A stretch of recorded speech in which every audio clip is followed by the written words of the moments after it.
Hello everyone, কি অবস্থা সবার? তোমরা যারা ক্লাস 8 থেকে 9-এ উঠেছ এবং 9 থেকে 10-এ উঠেছ, তোমাদের জন্য অত্যন্ত ফান্ডামেন্টাল একটা চ্যাপ্টারের নাম হচ্ছে বাস্তব সংখ্যা। সো পাত্তা দেয় না, বাট এই চ্যাপ্টারের বেসিক গণিতের সকল অধ্যায়ে লাগে। তো চলো আজকে তোমাদের সাথে এই অধ্যায়টা একদম A to Z বইয়ের সাথে মিলায়ে কভার করে দিব। আমি সাজন চক্রবর্তী আছি তোমাদের সাথে পুরো ক্লাস জুড়ে। আর এই ক্লাসটা তোমরা রেদন্স মেথডের বেসিক টু প্রো 3.0 যে প্রজেক্টটা আছে এটার আন্ডারে পাবা। নিউ ইয়ার নিউ গিফট তোমাদের জন্য। সো তোমরা যারা এসএসসি 27 তোমাদের পরিচয় বুঝছো তো, যারা এখন নিউ 10 একদম নিউ 10-এ আছো তারা হচ্ছে এসএসসি 27, আর এসএসসি 28 এটাও হয়তো বা এত কেউ চিনবে না, বাট একটু উত্তেজনাটা তোমরাও নাও। তোমরা হচ্ছে যারা নিউ 9 অর্থাৎ 8 থেকে 9-এ উঠেছ, সবার জন্য আমি হাজির একটা নতুন চ্যাপ্টার নিয়ে, যেই চ্যাপ্টারটা A to Z বই ধরে ধরে তোমাদের আমি কভার করে দিব। আর চ্যাপ্টারটার নাম হচ্ছে বাস্তব সংখ্যা। এই যে চ্যাপ্টারটা আছে কেউ পাত্তা দেয় না, কারণ সৃজনশীল আসে না, কিন্তু এই চ্যাপ্টারটা এত ফান্ডামেন্টাল একটা চ্যাপ্টার। এই চ্যাপ্টারটা যদি তুমি না বুঝো, গণিতের অন্যান্য যে অধ্যায়গুলো আছে সবগুলো অধ্যায়কে তুমি ধরা খাবা, শিওর শট ধরা খাবা। সো চলো আস্তে আস্তে আমরা এই অধ্যায়টা শুরু করি, ঠিক আছে? দেখো, অধ্যায়টা শুরু করার জন্য আমরা যদি প্রথমেই তোমাকে যাই যে আমরা যে বাস্তব সংখ্যা পড়ব, বাস্তব সংখ্যা কোথা থেকে আসলো, আসলে বাস্তব সংখ্যা জিনিসটা কি? আমরা তো অঙ্ক চিনি সবাই, অঙ্ক কয়টা আমরা সবাই জানি যে অঙ্ক হচ্ছে কয়টা, অঙ্ক হচ্ছে 9টা। কি 9টা না, 10টা। 0 থেকে 9 পর্যন্ত এই 10টা আইটেমকে বলা হয় কি? অঙ্ক। কি বলা হয়? 0 থেকে 9 পর্যন্ত যারা আছে এদেরকে বলা হয় কি? এই 10টা জিনিসকে বলা হয় অঙ্ক। অঙ্কের পরে আসে সংখ্যা, আর সংখ্যার ভিতর আমরা আসবো একদম শ্রেণীবিন্যাসটা খুব ভালোভাবে বুঝবো একে একে, ঠিক আছে? প্রথমে দেখো যে আইটেমটা আছে, অধ্যায়ের নাম কি? বাস্তব সংখ্যা। বাস্তব সংখ্যা। তো বাস্তব সংখ্যা অধ্যায়ের নাম হওয়ার পরে অনেকে আমাকে প্রশ্ন করে যে স্যার অধ্যায়ের নাম বাস্তব সংখ্যা কেন, অবাস্তব সংখ্যাও কি আছে এটার ভিতর? কি স্যার অবাস্তব সংখ্যাও আছে? হ্যাঁ, অবাস্তব সংখ্যা আছে। যেমন দেখো, তুমি √1 এটাকে রুট করতে পারবা না, ক্যালকুলেটারে দেখবা ম্যাথ ইরর দেখায়, তো এটা হচ্ছে একটা অবাস্তব সংখ্যা। আরও বড় ক্লাসে গিয়ে শিখবা এটা একটা জটিল সংখ্যা, এটা কি একটা জটিল সংখ্যা। সেম ওয়েতে 0/0 একটা অবাস্তব সংখ্যা বা অনির্ণয় বা অসংজ্ঞায়িত সংখ্যা, ঠিক আছে? এইগুলো হচ্ছে অবাস্তব সংখ্যা, যেটা আমাদের আজকে আলোচ্য বিষয় না। আজকে আলোচ্য বিষয় হচ্ছে বাস্তব সংখ্যা। বাস্তব সংখ্যারে মোটামুটি 2টা ভাগে ভাগ করা হয়। একদম প্রথমেই 2টা ভাগে ভাগ করে দিছে। কি? একটার নাম বলতেছে মূলদ সংখ্যা। কি সংখ্যা? মূলদ। আরেকটার নাম বলতেছে অমূলদ। মূলদ সংখ্যা এবং অমূলদ সংখ্যা একটু বুঝো স্যার, একটা হচ্ছে মূলদ সংখ্যা আর একটা হচ্ছে অমূলদ সংখ্যা। এখন মূলদ সংখ্যা কি, অমূলদ সংখ্যা কি? সবসময় মনে রাখবা, মূলদ সংখ্যাকে প্রকাশ করা হয় কিউ দ্বারা প্রকাশ করা হয়। কিউ মানে কি? কিউ মানে হচ্ছে সকল মূলদ সংখ্যার সেট। সকল মূলদ সংখ্যার সেটকে বলা হয় কিউ। 8-এ বা 9-এ তোমরা পড়ে আসছো সেট অধ্যায়ে। কিউ যদি একটা সেট হয়, কিউ প্রাইম কি? স্যার মূলদ বাদে বাকি সবগুলা। তাহলে অমূলদ সংখ্যাকে কি দ্বারা প্রকাশ করবে? কিউ প্রাইম দ্বারা। অমূলদ সংখ্যাকে প্রকাশ করা হয় কিউ প্রাইম দ্বারা। তাহলে আমরা কি বুঝলাম? বাস্তব সংখ্যাকে 2টা ভাগে ভাগ করা যায়। বাস্তব সংখ্যাকে কি দ্বারা প্রকাশ করা হয়? বাস্তব সংখ্যারে প্রকাশ করা হয় আর দ্বারা বা রিয়েল নাম্বার বলা হয়, আর বা রিয়েল নাম্বার। তো এই পাশে আমি তোমাদের জন্য কিছু সাইড নোটে জিনিসপাতি লিখবো, যেগুলো তোমাদের বোঝার জন্য, এক্সপ্লেইন করার জন্য। তো আসো মূলদ সংখ্যা কাকে বলে? তো আর হচ্ছে লোকে কি? আর হচ্ছে তোমার সকল বাস্তব সংখ্যার সেট। কিউ হচ্ছে তোমার সকল মূলদ সংখ্যার সেট। কিউ প্রাইম কি? সকল অমূলদ সংখ্যার সেট। তাহলে বলো তো স্যার আমি কি লিখতে পারি? আমি কি R equals to Q plus Q prime লিখলে ঠিক হবে? এটা ঠিক? উত্তর হচ্ছে না স্যার, এটা ঠিক না। কেন ঠিক না? কারণ স্যার আপনি বলছেন সেটের যুগ তো এইভাবে প্রকাশ করে না। সেটের যুগ কিভাবে প্রকাশ করে? সেটের যুগ প্রকাশ করে কিউ ইউনিয়ন কিউ প্রাইম। তার মানে মূলদ সংখ্যার সেট, অমূলদ সংখ্যার সেট এক জায়গায় নিয়ে আসো, পাওয়া যাবে বাস্তব সংখ্যার সেট। বুঝতে পারছো?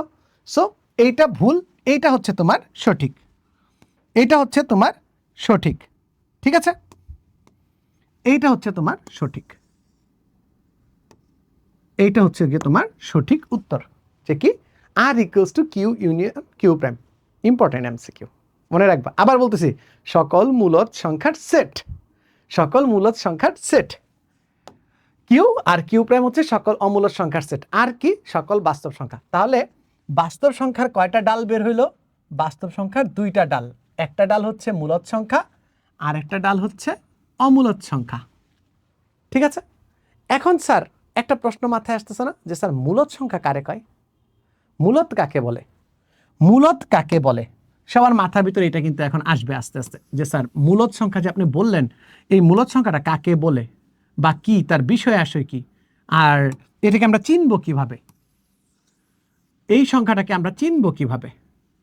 সো যদি আমরা একটু এই দিকে আমাদের নোটগুলাকে গুছায় গুছায় রাখি, আমাদের সবগুলা নোট তো লাগবে, নোটগুলাকে গুছায় রাখবো, আর আমরা এখানে বুঝার জন্য একটা সেপারেটর রাখি, যে এই লাইনের ভিতর এটা হচ্ছে আমাদের বাউন্ডারি, এই লাইনের ভিতরকে আমরা জিনিসপাতি বুঝব।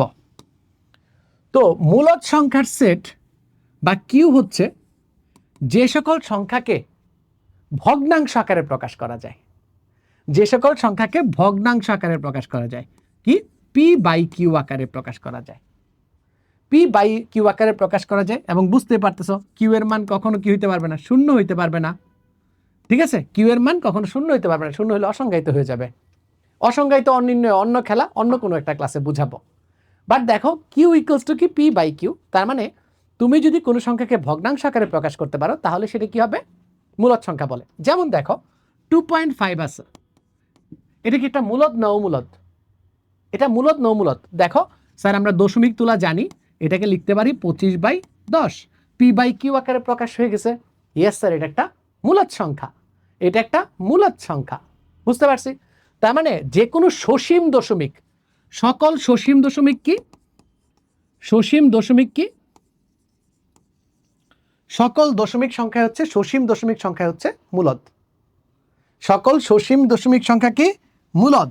আমরা একটা জিনিস পেয়ে গেলাম, মূলদ চিনার একটা পদ্ধতি আমরা পেয়ে গেলাম, সেটা কি? সকল সসীম দশমিক, সকল সসীম দশমিক সংখ্যা হচ্ছে মূলদ সংখ্যা। খুব সুন্দর। সকল পূর্ণ সংখ্যা, পূর্ণ সংখ্যা পরে আসবো, ওইখানে দেখা দিব, ওইটাও মূলদ হয়। আবৃত্ত দশমিক সংখ্যা, ওইটা কি? ওইটাও মূলদ সংখ্যা, ওইটা তোমার আমি দেখায় দিব। সো মোটামুটি প্রথমেই দেখো যে সকল সংখ্যাকে তোমার ভগ্নাংশ আকারে প্রকাশ করতে পারবা, ভগ্নাংশ আকারে প্রকাশ করতে পারার মানেই হচ্ছে সেটা মূলদ সংখ্যা, এবং তাকে প্রকাশ করা হয় কিউ দ্বারা, তাকে প্রকাশ করা হয় কি? কিউ দ্বারা। এই যে মূলদ সংখ্যা আছে, মূলদ সংখ্যার ভিতরে আমরা অলরেডি বুঝে গেছি দুইটা কাহিনী আছে। একটা হচ্ছে হোল নাম্বার বা পূর্ণ সংখ্যা, দশমিক টশমিক না, একদম নর্মাল, ভগ্নাংশ হবে না। আরেকটা কি? ভগ্নাংশ সংখ্যা। তো দেখো স্যার, মূলদ সংখ্যাকে আমরা দুইটা ভাগে ভাগ করব, একটা হচ্ছে পূর্ণ সংখ্যা,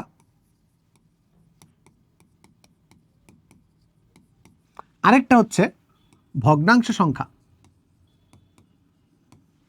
একটা কি? পূর্ণ সংখ্যা, আরেকটা কি? ভগ্নাংশ সংখ্যা।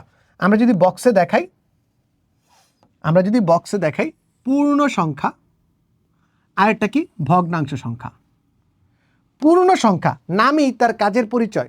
ঠিক আছে, পূর্ণ সংখ্যারে প্রকাশ করা হয় জেড দ্বারা, এটাকে বলা হয় ইন্টিজার, এটাকে বলা হয় ইন্টিজার বা পূর্ণ সংখ্যা। আর এইটাকে আমরা বলি কি? হোল নাম্বার, যেটা পূর্ণ, যার কোনো অংশ নাই। যেমন কি? যেমন দেখো -3 -2 0 1 2 3, কোনো ফ্র্যাকশন ট্যাকশন হইতে পারবে না। এটাই কি বলে? পূর্ণ সংখ্যা। কি দ্বারা প্রকাশ করা হয়? সকল পূর্ণ সংখ্যার সেট হচ্ছে স্যার জেড। সকল পূর্ণ সংখ্যারে প্রকাশ করা হয় কি? জেড দ্বারা। জেড দ্বারা সকল পূর্ণ সংখ্যাকে প্রকাশ করা হয়। আরেকটা কি পাইলাম? ভগ্নাংশ সংখ্যা বা ফ্র্যাকশন, ভগ্নাংশ সংখ্যা বা ফ্র্যাকশন। ঠিক আছে, এটাতে আমরা পরবর্তীতে আসবো, একদম পরে আসবো, আগে আমরা এই ধাপটা শেষ করি। পূর্ণ সংখ্যা, তাহলে পূর্ণ সংখ্যা যখন আমি লিখতেছিলাম, এইখানে আবার তিনটা জায়গা পেয়ে গেছি। কি কি? প্রথম জায়গাটা হচ্ছে স্যার ঋণাত্মক সংখ্যা। দ্বিতীয় জায়গাটা পাইছি শূন্য। শূন্য কিন্তু ধনাত্মক ঋণাত্মক হিসেবে বোঝা যায় না, শূন্য হচ্ছে ধনাত্মক এবং একটা মিস্ট্রি নাম্বার, পরীক্ষাতে শূন্য পাওয়াটাও মিস্ট্রি। শূন্য হচ্ছে ধনাত্মক এবং ঋণাত্মক সংখ্যার মাঝখানে অবস্থান করে এরকম একটা সংখ্যা, ঠিক আছে? আর সংখ্যা হিসেবে এটাকে জোর ধরা হয়, সংখ্যা হিসেবে এটাকে জোর ধরা হয়। ধনাত্মক, ঋণাত্মক, ধনাত্মক আর কি ধনাত্মক, এই তিনটা ভাগে আমি মোটামুটি ভাগ করতে পারি। এই পাঁচটা হচ্ছে সব ঋণাত্মক সংখ্যা, এই পাঁচটা হচ্ছে সব ধনাত্মক সংখ্যা, চলছে গাড়ি। আর মাঝখানে কি থাকে? মাঝখানে থাকে শূন্য। তো পূর্ণ সংখ্যার এই তিনটা সেগমেন্টে আমরা ভাগ করতে পারি। কি কি সেগমেন্ট? আমরা যে সেগমেন্টগুলো বলি, একটা হচ্ছে ঋণাত্মক সংখ্যা, একটা হচ্ছে জিরো, আরেকটা কি ধনাত্মক সংখ্যা, আরেকটা কি ধনাত্মক সংখ্যা। বুঝতে পারছি? এই যে আমাদের ঋণাত্মক সংখ্যা আছে, তারপরে তোমার ধনাত্মক সংখ্যা আছে। সো এই ধনাত্মক সংখ্যার ভিতর আমি তোমাকে শুধুমাত্র সেটাই পড়াচ্ছি যেটা আমাদের দরকারি, এখন বোঝা দরকারি। এখানে একটা খুব সুন্দর রিলেশন দেখাবো তোমাকে। সো এই যে ধনাত্মক সংখ্যা আছে না, এই ধনাত্মক সংখ্যারও আবার একটা পার্ট আছে, ধনাত্মক সংখ্যারও আরেকটা পার্ট আছে, ঠিক আছে? ধনাত্মক সংখ্যার ভিতর তোমার মৌলিক সংখ্যা আছে, যৌগিক সংখ্যা আছে, এক আছে। আমার এত বড় সিরিজটা দরকার নেই, আমি আস্তে আস্তে আসবো তোমাদের সাথে ওই সিরিজটা নিয়ে। আমি খালি চার্টের মেইন যে এলিমেন্টটা আছে সেই এলিমেন্টে আসি। ঋণাত্মক সংখ্যাও আছে। এইখান থেকে দেখো ধনাত্মক যে পূর্ণ সংখ্যাগুলো আছে, তোমার যে ধনাত্মক পূর্ণ সংখ্যাগুলো আছে, ধনাত্মক পূর্ণ সংখ্যাগুলোকে আবার বলা হয় স্বাভাবিক সংখ্যা। স্বাভাবিক সংখ্যা। সো কেউ যদি তোমাকে বলে যে ক্ষুদ্রতম স্বাভাবিক সংখ্যা কত, ক্ষুদ্রতম এই যে ধনাত্মক সংখ্যাটা আছে, এটা কোনো ক্লাসিফিকেশন না, শুধুমাত্র ধনাত্মক সংখ্যাটাকে বলে স্বাভাবিক সংখ্যা। স্বাভাবিক সংখ্যারে প্রকাশ করা হয় এন দ্বারা। স্বাভাবিক সংখ্যাকে কি দ্বারা প্রকাশ করা হয়? এন দ্বারা। এন মানে কি? সকল স্বাভাবিক সংখ্যার সেট। আবার আরেকটা জিনিস দেখো, নন নেগেটিভ নাম্বার, একটু ভালো করে দেখবা। শূন্য সহ শূন্য থেকে বড় সকল সংখ্যাকে, শূন্য সহ শূন্য থেকে বড় সকল সংখ্যাকে, তার মানে কি এটার ভিতর কে কে আছে? শূন্যও আছে, আর কি আছে? ধনাত্মক সংখ্যাও আছে। শূন্য আছে এবং ধনাত্মক সংখ্যাও আছে, শূন্য আছে এবং ধনাত্মক সংখ্যাও আছে তোমার, ঠিক আছে? এই যে পার্টটা আছে, এই পার্টটার আবার আরেকটা নাম আছে। সেই নামটা কি? সেই নামটাকে বলা হয় অঋণাত্মক সংখ্যা। কি? অঋণাত্মক সংখ্যা বা নন নেগেটিভ নাম্বার। সো পরীক্ষাতে যদি আসে অঋণাত্মক সংখ্যা কাকে বলে, তুমি বলবা কি যে শূন্য সহ সকল ধনাত্মক সংখ্যাকে অঋণাত্মক সংখ্যা বলা হয়। শূন্য সহ সকল ধনাত্মক সংখ্যাকে কি বলা হয়? অঋণাত্মক সংখ্যা বলা হয়, ঠিক আছে? আচ্ছা, এইটা বোঝানোর একটা কারণ ছিল, কারণটা এখন তোমাকে বলে দিচ্ছি। যে দেখো এন কি? এন হচ্ছে স্বাভাবিক সংখ্যা। এন এর বসকে, এন হচ্ছে আমার স্বাভাবিক সংখ্যা, এন এর বসকে। স্যার বস বলতে মানে এন কার ভিতর আছে? স্যার এন এর ইমিডিয়েট বস হচ্ছে লোক, এখানে হচ্ছে লোক স্বাভাবিক সংখ্যা, এখানে হচ্ছে জিরো, আর এখানে হচ্ছে ঋণাত্মক সংখ্যা। এন এর ইমিডিয়েট বস হচ্ছে হলো গিয়ে স্যার জেড। তার মানে সকল বাস্তব সংখ্যা কার ভিতর আছে? সকল বাস্তব সংখ্যা জেড এর ভিতর আছে। তার মানে এন সাবসেট অফ কি? জেড। যদি একটা সেটের উপাদান সংখ্যা আরেকটা সেটের ভিতর থাকে তাহলে তাকে আমরা কি বলি? সাবসেট বলি। তাহলে এন সাবসেট অফ কি? জেড। এন সাবসেট অফ কি? জেড। জেড এর সবগুলো উপাদান কার ভিতর আছে? স্যার জেড এর সবগুলো উপাদান আছে কিউ এর ভিতর। তার মানে জেড সাবসেট অফ কি? কিউ। কিউ এর সবগুলো উপাদান আবার কার ভিতর আছে? আর এর ভিতর আছে। তাহলে কিউ সাবসেট অফ কি স্যার? আর। তাহলে এইখান থেকে একটা রিলেশন পাই, যে রিলেশনটা very very important for MCQ. এমসিকিউর জন্য খুবই গুরুত্বপূর্ণ, এমসিকিউর জন্য খুবই গুরুত্বপূর্ণ একটা রিলেশন, সেটা তোমরা দেখতে পাচ্ছ। N subset of Z subset of Q subset of R. N subset of Z subset of Q subset of R. N subset of Z subset of Q subset of R. এটা MCQ এর জন্য সেই লেভেলের important একটা জিনিস, MCQ এর জন্য আসে। এইটা একটা এমসিকিউ ম্যাটেরিয়াল তোমাদের দিলাম এই অধ্যায় থেকে। আর এই অধ্যায় থেকে আরেকটা এমসিকিউ ম্যাটেরিয়াল হচ্ছে এটা। ক্লিয়ার? স্যার আপনি তো বাকি পার্টগুলো আমাদের বললেন না, ভগ্নাংশ কি কি হইতে পারে? প্রকৃত ভগ্নাংশ, অপ্রকৃত ভগ্নাংশ, আবৃত দশমিক, ভগ্নাংশ হইতে পারে, দশমিক হইতে পারে। এইটা বোঝানোর মানে ছিল এই যে তোমার বস শিপটা আছে, কে কার বস, এটা আমি তোমাদের বুঝাই দিলাম। একটু সামারি করি। বাস্তব সংখ্যাকে দুই ভাগে ভাগ করা যায়, মূলদ, অমূলদ। মূলদরে কিউ দ্বারা প্রকাশ করা হয়, অমূলদরে কিউ প্রাইম দ্বারা প্রকাশ করা হয়। মূলদ সংখ্যাকে দুই ভাগে ভাগ করা যায়, কি? পূর্ণ সংখ্যা আর ভগ্নাংশ সংখ্যা। পূর্ণ সংখ্যারে তিন ভাগে ভাগ করতে পারি, কি? ঋণাত্মক, শূন্য, ধনাত্মক। ধনাত্মক পূর্ণ সংখ্যারে কি বলে? ধনাত্মক পূর্ণ সংখ্যারে বলে হচ্ছে স্বাভাবিক সংখ্যা। আর শূন্য সহ ধনাত্মক সংখ্যাকে কি বলে? অঋণাত্মক সংখ্যা। ঠিক আছে, অঋণাত্মক সংখ্যা। আর এখানে যে রিলেশনটা দাঁড়ায় N subset of Z subset of Q subset of R, very very important. তো এই ছিল তোমাদের একদম বেসিক ফান্ডামেন্টাল টপিকস। এই কনসেপ্টটা বইয়ে কিভাবে পড়াইছে আমি তো তোমাদের বলছি ক্লাসের শুরুতেই, যে আমি তোমাকে পুরো বইটা বুঝাই দিব। পুরো বইয়ের ভিতর লাইন ধরে ধরে তোমরা যে প্রথম অধ্যায়টা পাচ্ছ, সেই প্রথম অধ্যায়টা একদম পুরাপুরি লাইন ধরে ধরে তোমাদের আমি বুঝাই দিব। বলছি না একদম ক্লাসের শুরুতে, এই দেখো আমার 1 নাম্বার অধ্যায় বাস্তব সংখ্যা। এই বাস্তব সংখ্যা যদি আমি তোমাকে একটু বুঝাই, এখন পর্যন্ত আমি কি পড়াইলাম, এখন পর্যন্ত আমি তোমাকে যে জিনিসটা পড়াইলাম সেটা হচ্ছে স্যার, আমি সংখ্যার শ্রেণীবিন্যাসটা পড়াচ্ছিলাম। সংখ্যার শ্রেণীবিন্যাসটা পড়াচ্ছিলাম। এইটাও আমি একদম দাগায় দাগায় পড়াবো, যাতে তোমরা বলতে পারো না যে সাজন স্যার একটা জিনিস পড়াইছে, এই জিনিসটার ভিতরে একটু গ্যাপ ছিল, এটা তোমরা বলতে দিব না। প্রথমেই দেখো কাকে বলছে? স্বাভাবিক সংখ্যাকে। কি দ্বারা প্রকাশ করা হয়? এন দ্বারা। এইখানে দুইটা ইম্পর্টেন্ট কথা আছে, ইম্পর্টেন্ট কথাগুলো দেখো। স্বাভাবিক সংখ্যা বা ধনাত্মক অখণ্ড সংখ্যা। স্যার অখণ্ড সংখ্যা কাকে বলে? খণ্ড মানে কি? ভগ্নাংশ। অখণ্ড মানে কি? ভগ্নাংশ নয় এরকম, ভগ্নাংশ নয় এরকম। ঠিক আছে, দেখো 1 2 3 ইত্যাদি স্বাভাবিক বা ধনাত্মক অখণ্ড সংখ্যা। ক্লিয়ার? আবার দেখো 2 3 5 7 এগুলোর কি বলছে? মৌলিক সংখ্যা। কি বলছে? মৌলিক সংখ্যা। যেই সংখ্যাকে ওই সংখ্যা এবং 1 ছাড়া অন্য কোনো সংখ্যা দ্বারা ভাগ করা যায় না, তাকে কি বলে? মৌলিক সংখ্যা। আমাকে বলো তো ক্ষুদ্রতম মৌলিক সংখ্যা কত? এই যে 2 আছে, 2 একটা খুব মজার মানুষ, এটা হচ্ছে ক্ষুদ্রতম মৌলিক। ক্ষুদ্রতম মৌলিক,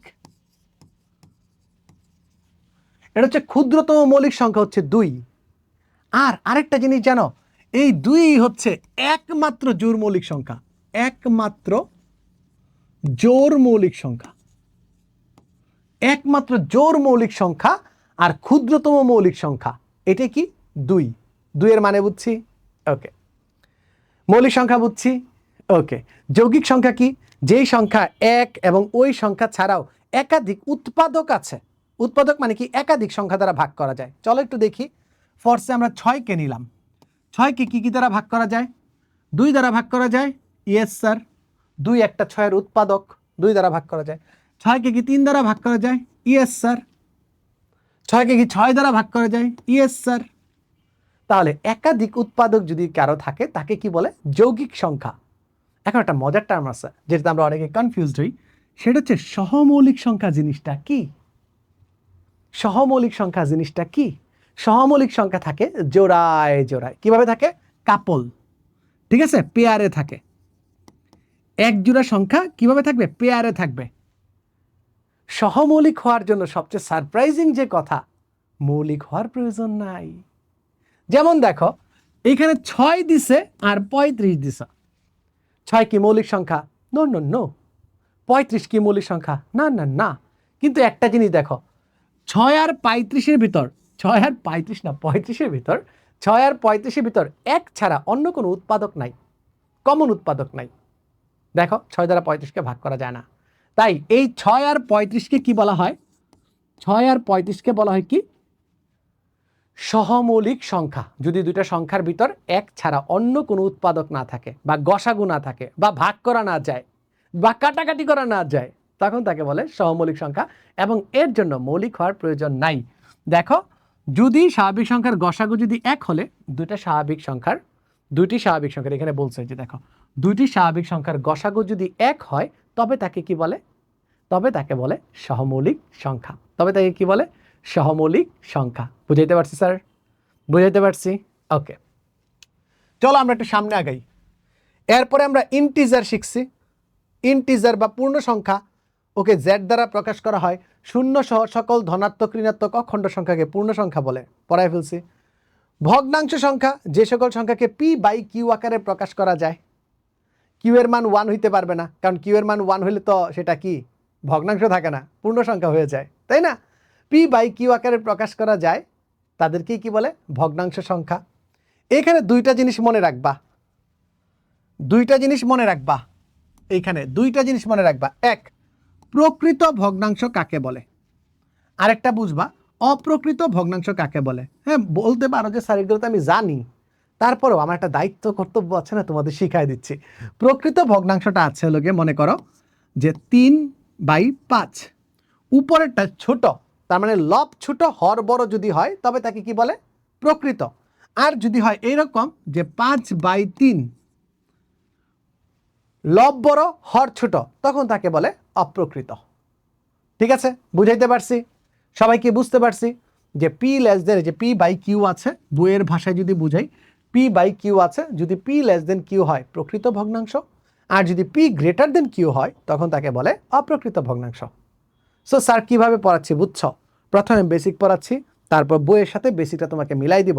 এই চ্যাপ্টারটা যে শেষ, আমি তোমাকে একদম কনফার্ম করেই ছাড়বো যে বাবা দেখো তোমার এই চ্যাপ্টার একদম 100-100 শেষ, একদম বইয়ে মিলায় শেষ, হোমওয়ার্কও থাকবে। বোঝা গেছে? আচ্ছা, নেক্সট যাই। আমরা যদি যাই মূলদ সংখ্যা কাকে বলে, বলছিলাম পি বাই কিউ আকারে, যদি কোনো সংখ্যাকে পি বাই কিউ আকারে প্রকাশ করা যায় সেটাই মূলদ সংখ্যা, তোমাদের বইয়েও লেখা আছে। ঠিক আছে, এই ক্ষেত্রে দেখো 3/1ও কিন্তু একটা মূলদ সংখ্যা, 3/1ও কিন্তু একটা মূলদ সংখ্যা। সেক্ষেত্রে সকল পূর্ণ সংখ্যা, ভগ্নাংশ সংখ্যা, আর পরে দেখাবো দশমিক সংখ্যা, সসীম দশমিক, এই তিনটাকে যেখানেই দেখবা সেখানেই বুঝবা সে মূলদ। অমূলদ সংখ্যা অবভিয়াসলি বুঝছো, পি বাই কিউ আকারে প্রকাশ করা যায় না। এইখানে গিয়ে একটা জিনিস দেখবা, যে একটু হিন্টস দিয়ে রাখি, পরে কি আমরা আবার দেখাবো, একটু হিন্টস দিয়ে রাখি। যদি কোনো সংখ্যা এরকম পাও যে 1.6666666666666666 চলতেছে, তুমি এটাকে সিম্পলি 1.6 উপর একটা ফোঁটা দিয়ে রাখতে পারো। এই ফোঁটাটার নাম হচ্ছে পৌনপণিক সংখ্যা।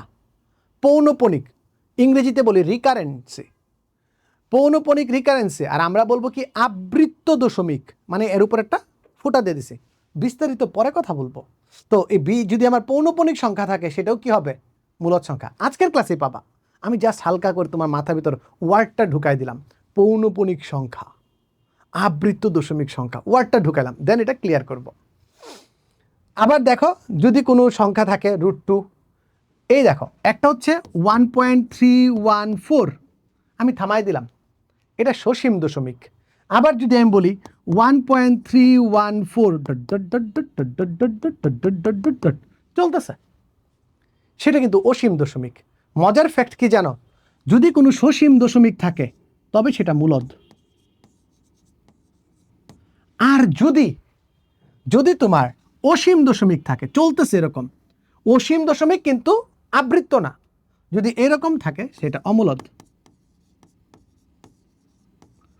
সেটা কি? অমূলদ। ঠিক আছে, এই যে দাগানো বই নিয়ে টেনশন করতেছো, কোনো টেনশন করো না, এগুলো দাগানো বইয়ের ভিডিও PDF দেয়া আছে, তুমি খালি লিখবা সাজন স্যার দাগানো বই বাস্তব সংখ্যা, পেয়ে যাবা। একদম পুরা বই দাগানো বইয়ের PDF সব পাওয়া যাবে, কোনো সমস্যা নেই, ইউটিউবে খালি সার্চ দিও। এখন ক্লাসটা করো, এগুলো নিয়ে টেনশন করো। আমি জানি অনেকে বলবা যে স্যার দাগানো বইটা কই পাবো, এটা পাইলে তো ভালো হইতো, এগুলো সব দেয়া আছে। দশমিক ভগ্নাংশ সংখ্যা, এইখানে আমরা মেইন কথাগুলো বলতেছিলাম যে দশমিক সংখ্যা কাকে বলা হয়।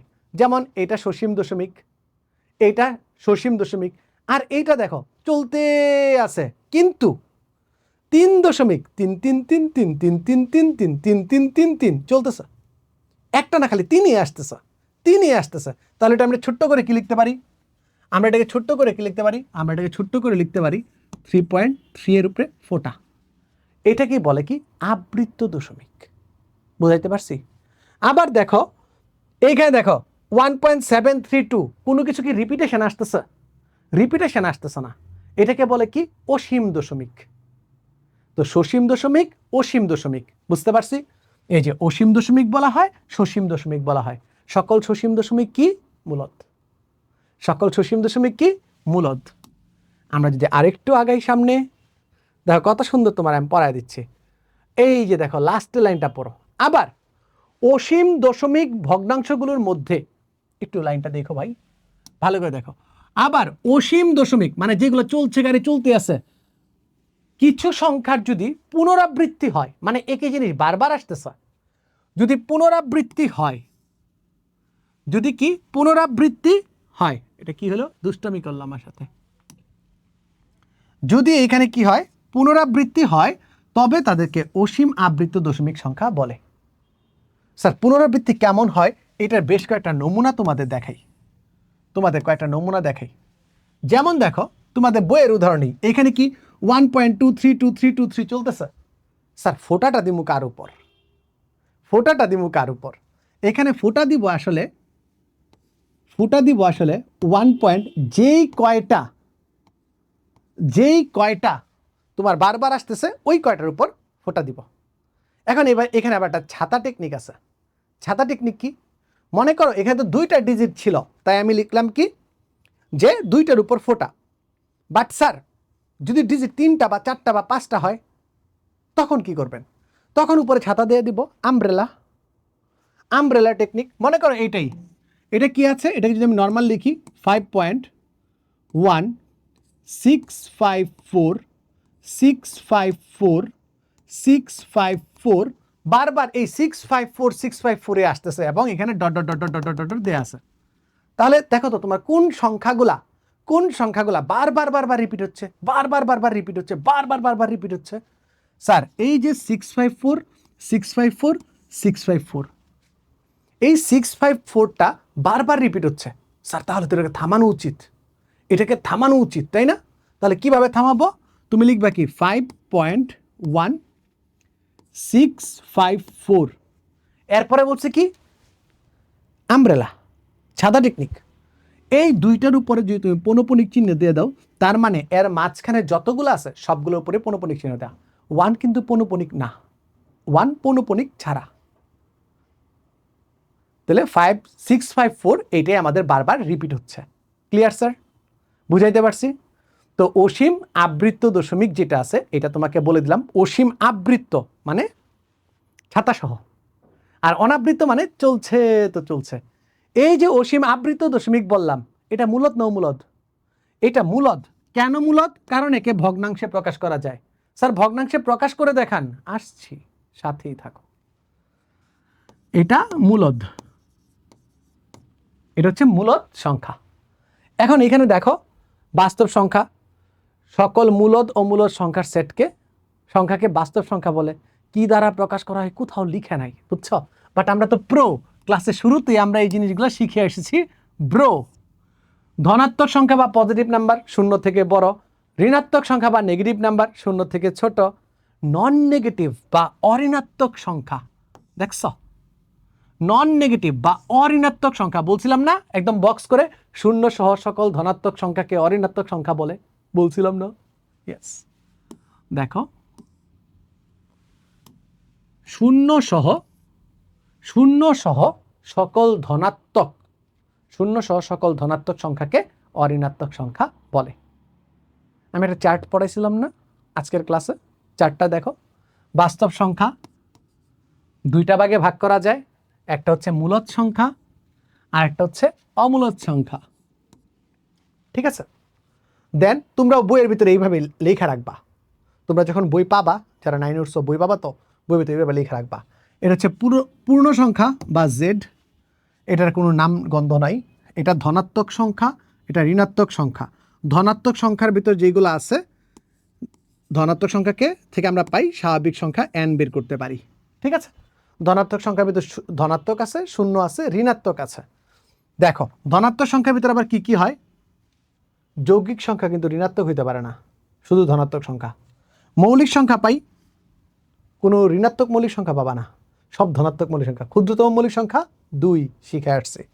1 পাই, যৌগিক সংখ্যা পাই, ঠিক আছে? ভগ্নাংশ থেকে আমরা কি পাই, সাধারণ ভগ্নাংশ, দশমিক ভগ্নাংশ। সাধারণ ভগ্নাংশ 2 ভাগে ভাগ করা যায়, একটা হচ্ছে প্রকৃত আর একটা হচ্ছে অপ্রকৃত। অপ্রকৃতর আবার একটা ছোট বই আছে, সেটা কি তোমরা পড়ছো, 3 সমস্ত 3 ভাগের 1, 3 সমস্ত 3 ভাগের 1, এটাকে কি বলে, অপ্রকৃত সংখ্যা, অপ্রকৃত এবং মিশ্র সংখ্যা। এটা একই সাথে অপ্রকৃত আর একটা ছোট ভাই বললাম না, এর একটা ছোট ভাই আছে মিশ্র সংখ্যা, একে মিশ্রও বলা যায়। ক্লিয়ার?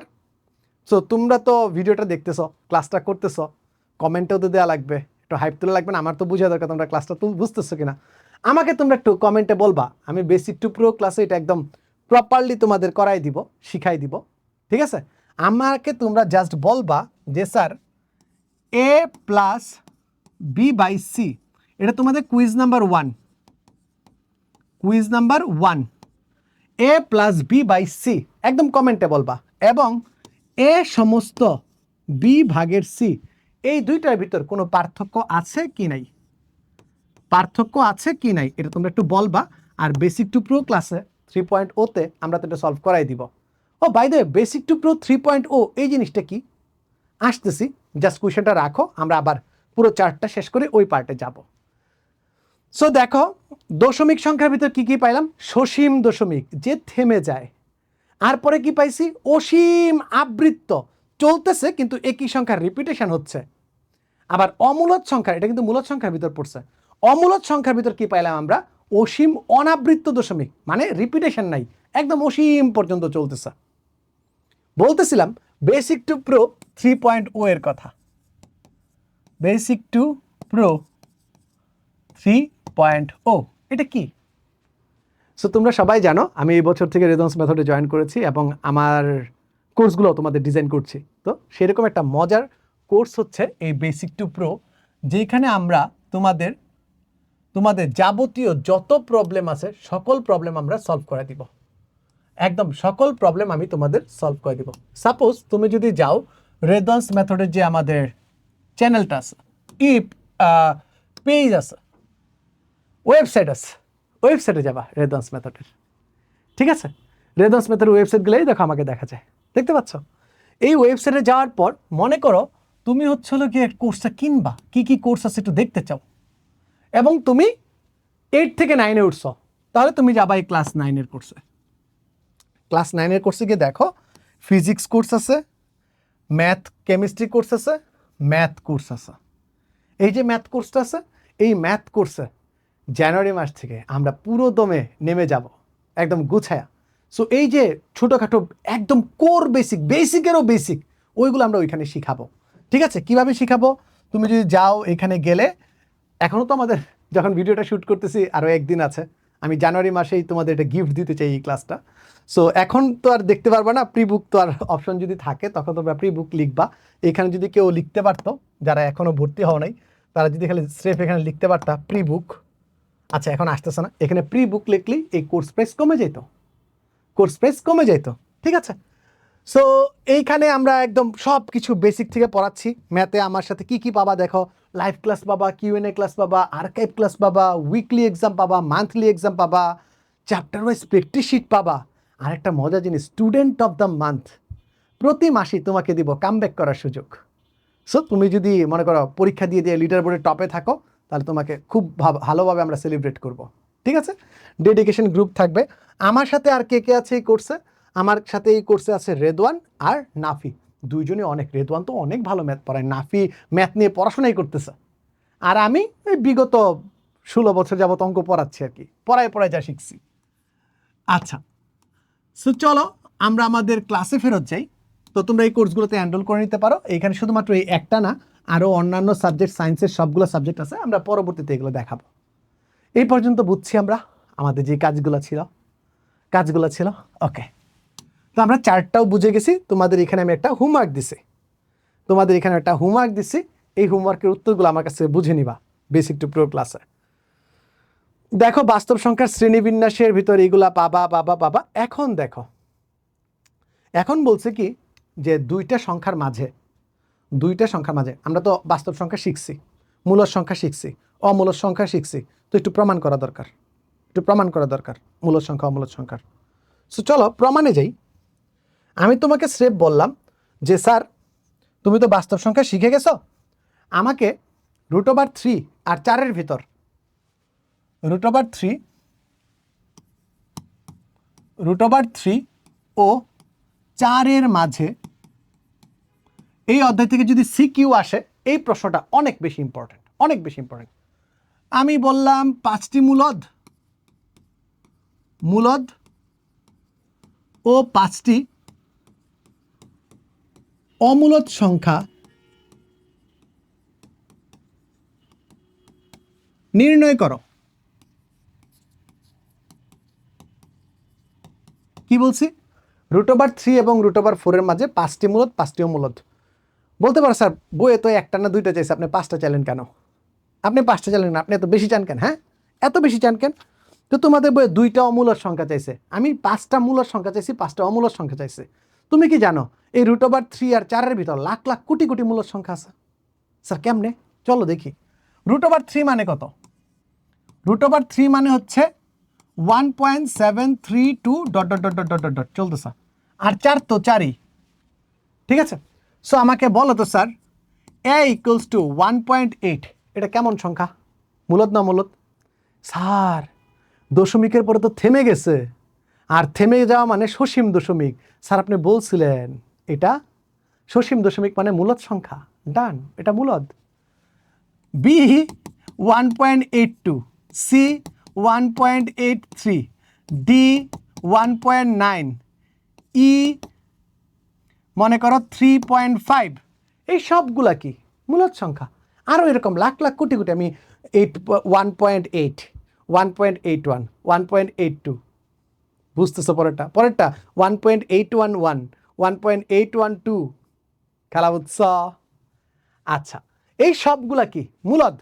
আবার যদি বলি ই এফ 1.812, জি 1.823,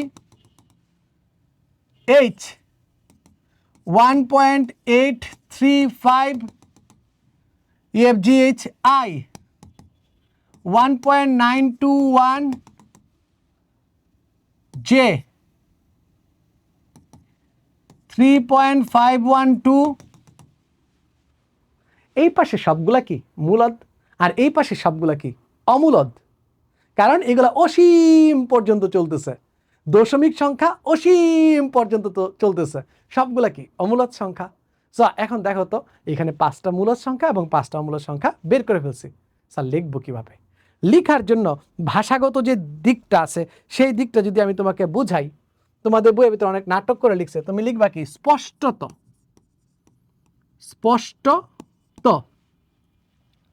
এ যে সংখ্যাটা আছে এ √3 থেকে বড় এবং 4 থেকে ছোট। দেখো তো ভুল বলছে কিছু? এ যে সংখ্যাটা আছে এটা √3 থেকে বড় না, এটা √4 থেকে ছোট না? ছোট তো। এবং কেমন সংখ্যা? এবং মূলদ সংখ্যা। সেম ওয়েতে এর পরিবর্তে বি সি ডি ই লিখতে পারো। আবার যখন এফ জি এইচ আই লিখবা, মূলদের আগে কি লিখে দিবা? অমূলদ লিখে দিবা। মূলদের আগে কি লিখে দিবা? অমূলদ লিখে দিবা। চলো তোমাকে বইয়ের প্রমাণটাও দেখাই। ফিলিংসটা বুঝছো, লেখাটা বুঝছো, কি লিখবা? স্পষ্টত, √3 থেকে বড়, 4 থেকে ছোট, মূলদ সংখ্যা। আরও ফিলিংস বুঝে দিই, ফিলিংস একদম করা হওয়া লাগবে, ফিলিংসটা হওয়া লাগবে একদম করা। দেখো স্যার স্পষ্টত এ ও বি উভয়ই অমূলদ সংখ্যা এবং √3 এবং 4-এর মাঝে অবস্থিত। তারা র্যান্ডম একটা সংখ্যা নিছে, আর আমরাও র্যান্ডম একটা সংখ্যা নিছি। কোনো ভেজাল আছে? কোনো ভেজাল নাই। এরকম হাজার হাজার সংখ্যা বের করা পসিবল, হাজার হাজার সংখ্যা বের করা পসিবল। Clear sir? আমরা বুঝে গেছি, খুব সহজেই বুঝে গেছি। আমাদের প্রথম যে উদাহরণটা আছে √3 ও 4-এর মাঝে 2টি অমূলদ সংখ্যা বলছিল, আমরা খুশি হয়ে তাকে 5টা মূলদ এবং 5টা অমূলদ সংখ্যা বের করে দিলাম। তার মানে এই রিলেটেড যত প্রশ্ন আসে এখন তুমি কিন্তু সলভ করতে পারবা। অলসো তোমার কিন্তু মূলদ এবং অমূলদ সংখ্যার যে কনসেপ্টটা আছে সেই কনসেপ্টটা একেবারে ক্লিয়ার, একেবারে ক্লিয়ার স্যার, রাইট? একেবারে আমি তোমাদের ফুল কনসেপ্টের যে পার্টটা আছে বই ধরে ধরে বইয়ের তো একদম ক্লিয়ার, রাইট? এবার দেখো আমরা যদি তোমাদের পরবর্তী যে প্রশ্নগুলো আছে সেগুলোর দিকে যাই। পরবর্তী অঙ্কটা কি আছে? অঙ্ক অঙ্ক অঙ্ক তুমি কই? √2 একটি অমূলদ সংখ্যা, তো আমি √2 করাবো না, √2 তো উদাহরণে দেওয়া আছে।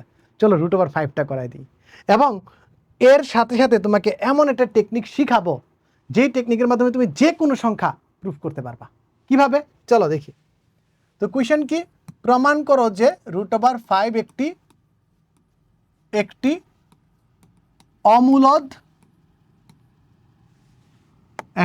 অমূলদ সংখ্যা। এটা আমাকে কি করতে হবে, প্রমাণ করতে হবে। তো এটার প্রমাণটা একটু ঘাড়তেরামি টাইপের প্রমাণ। তুমি প্রথমে বলবা কি না একটা মূলদ সংখ্যা, এরপর বলবা না এটা মূলদ সংখ্যা হতে পারে না, পরে বলবা যে এটা মূলদ সংখ্যা। এই টাইপের অঙ্ক করার জন্য প্রথমে তুমি ক্যালকুলেটর দিয়ে √5টা একটু বের করে নিবা। আমিও তোমাদের সাথে সাথে ক্যালকুলেটর দিয়ে √5 এর মানটা বের করে নিই। √5 ইকুয়ালস টু হচ্ছে 2.23 ... ঠিক আছে।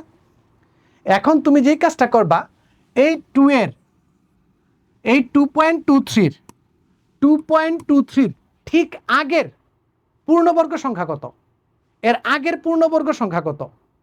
তাহলে 2.23 এর আগের পূর্ণবর্গ সংখ্যা হচ্ছে 2, 2 দুগুণে 4, পূর্ণবর্গ সংখ্যা হোল স্কয়ার, ঠিক আছে, হোল স্কয়ার। এর আগের পূর্ণ সংখ্যা হচ্ছে 2 আর এর পরের পূর্ণ সংখ্যা হচ্ছে 3। আমি তোমাকে কি বলছি, পূর্ণবর্গ সংখ্যা নিতে, তার মানে কি 2 স্কয়ার নিবা আর কি নিবা 3 স্কয়ার। এই যে পূর্ণবর্গ মানে হোল স্কয়ার, পূর্ণ মানে হোল, বর্গ মানে স্কয়ার, হয়ে গেল হোল স্কয়ার। ঠিক আছে, হোল স্কয়ার সংখ্যাটা নিবা। নেওয়ার পর তুমি লিখবা, তুমি কিছু ভাজা মাছ উল্টা খেতে পারো না, তুমি লিখলা যে এইটা যে 5 যে আছে, 5 আসলে 4 থেকে বড় কিন্তু 9 থেকে ছোট।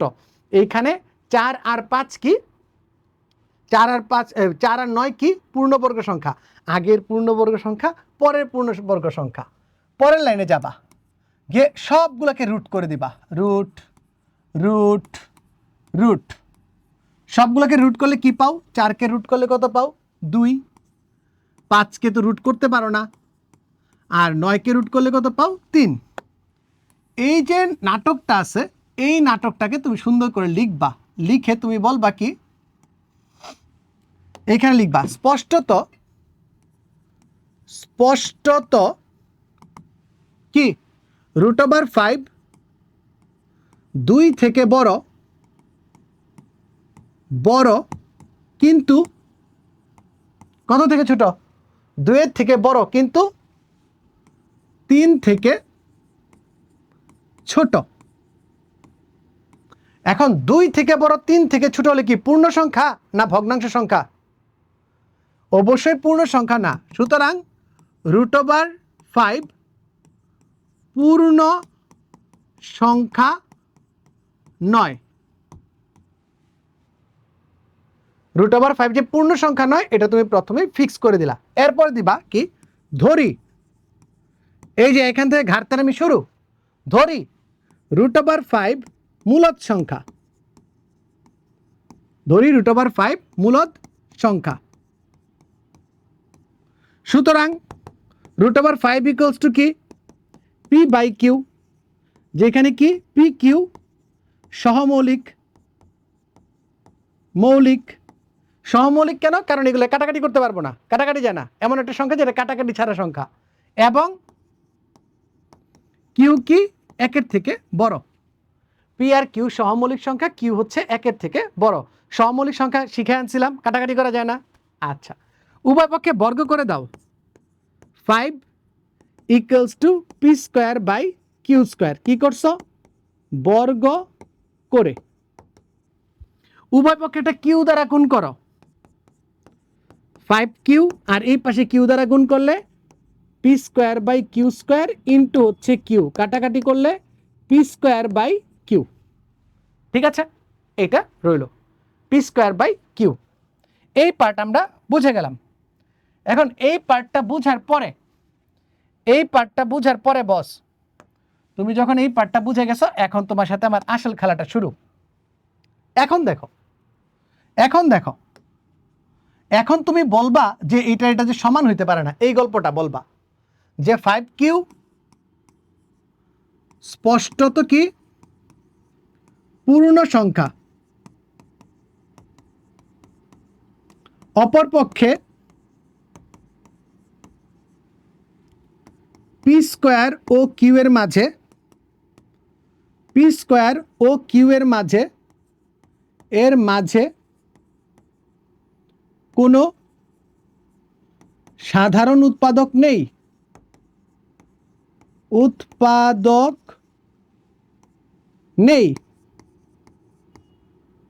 সুতরাং পি স্কোয়ার বাই কিউ পূর্ণ সংখ্যা নয়। এখন আমারে বলো, একটা পূর্ণ সংখ্যা যেহেতু সহমৌলিক ছিল না, কাটাকাটিও করতে পারো না, সাধারণ উৎপাদক নাই, তাহলে পি স্কোয়ার বাই কিউ তো কোনো পূর্ণ সংখ্যা না। আর যদি পূর্ণ সংখ্যা না হয়, একটা পূর্ণ সংখ্যা আর একটা পূর্ণ সংখ্যা নয় এমন সংখ্যার সমান হইতে পারে? সুতরাং কি লিখবা, 5q P square by Q এর সমান হতে পারে না। সুতরাং √5 এর মান পি বাই কিউ আকারের কোনো সংখ্যাই হতে পারে না। কোনো সংখ্যাই কি হতে পারে না। যদি কোনো সংখ্যাই না হতে পারে, √5 কি? √5 একটা অমূলদ সংখ্যা, প্রমাণিত। সুতরাং √5 একটি অমূলদ সংখ্যা, প্রমাণিত।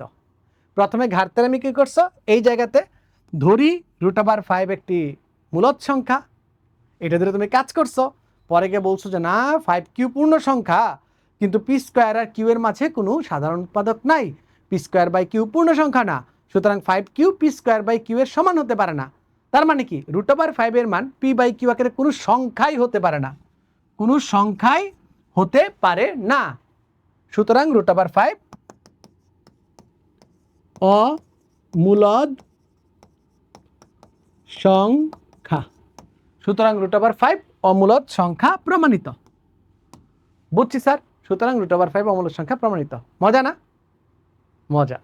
আরেকটা প্রমাণ করাই তোমাদের। মনে করো প্রশ্নটা হচ্ছে এরকম, 4টি ক্রমিক সংখ্যা বুঝো তো, 1 2 3 4 ক্রমিক সংখ্যার গুণফলের সাথে 1 যোগ করলে তা পূর্ণবর্গ। 4টি ক্রমিক স্বাভাবিক সংখ্যার গুণফলের সাথে 1 যোগ করলে তা পূর্ণবর্গ, এটা প্রমাণ করতে হবে। সো তোমরা তো অনেক চালাক। স্যার এটা তো একদম ইজি। 1 2 3 4, এ হচ্ছে 4টা ক্রমিক সংখ্যা, 1 2 3 4, এর সাথে যোগ করব 1, তাহলে কি হয়, 3 2 6, 4 6 24, 24 প্লাস 1 থাকে কি 25, 25 তো 5 স্কোয়ার, পূর্ণবর্গ, প্রমাণিত। কিন্তু স্যার আমি তো বলছি যে কোনো 4টি, আমি তো 1 2 3 4 বলি নাই। তাহলে কি করা লাগবে, এখানে হালকা একটু নাটক করতে হবে। কি নাটকটা করবে শিখাই দিচ্ছে। লিখবা, ধরি প্রথম যে সংখ্যাটা আছে, প্রথম সংখ্যাটা হচ্ছে x।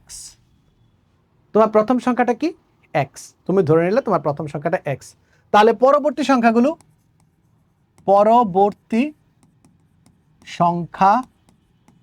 কি হবে? দেখো, ক্রমিক স্বাভাবিক সংখ্যার এটার থেকে 1 বড় এইটা, এইটার থেকে 1 বড় এইটা, এইটার থেকে 1 বড় এইটা। তাহলে পরবর্তী সংখ্যাগুলো কি হবে? পরেরটা হবে x প্লাস 1, এর পরেরটা হবে x প্লাস 2, এর পরেরটা হবে x প্লাস 3। তুমি x এর মান 1 বসায় দেখো, 1, পরেরটা 2, পরেরটা 3, পরেরটা 4। তাহলে প্রশ্ন মতে আসো। প্রশ্ন তোমাকে কি বলছে?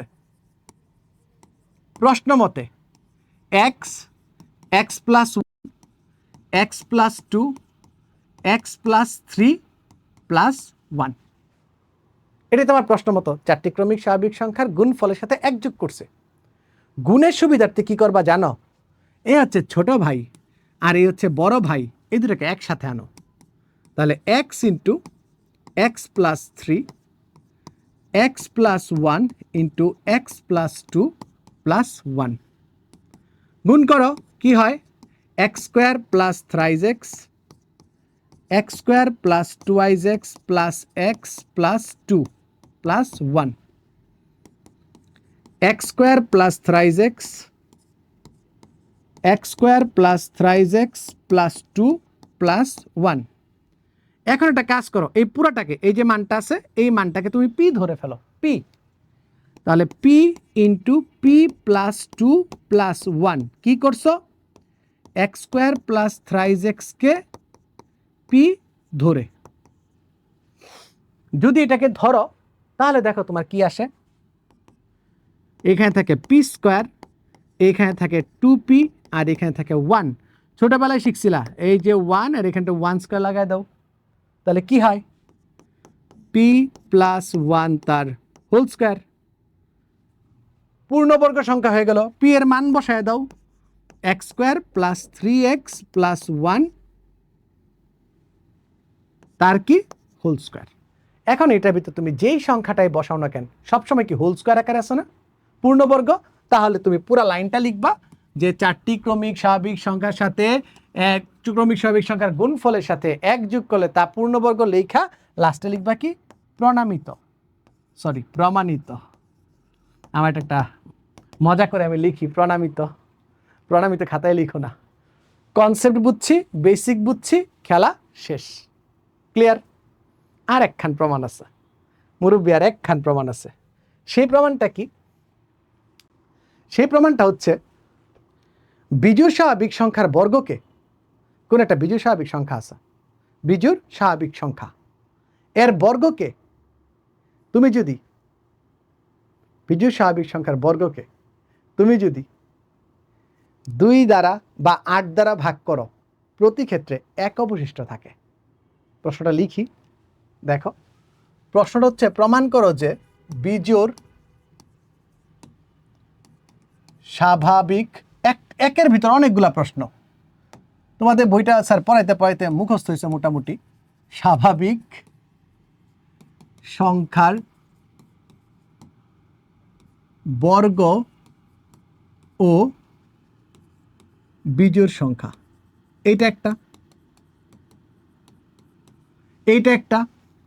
এটা হচ্ছে 1 নাম্বার প্রশ্ন। আরেকটা প্রশ্ন করা যায়,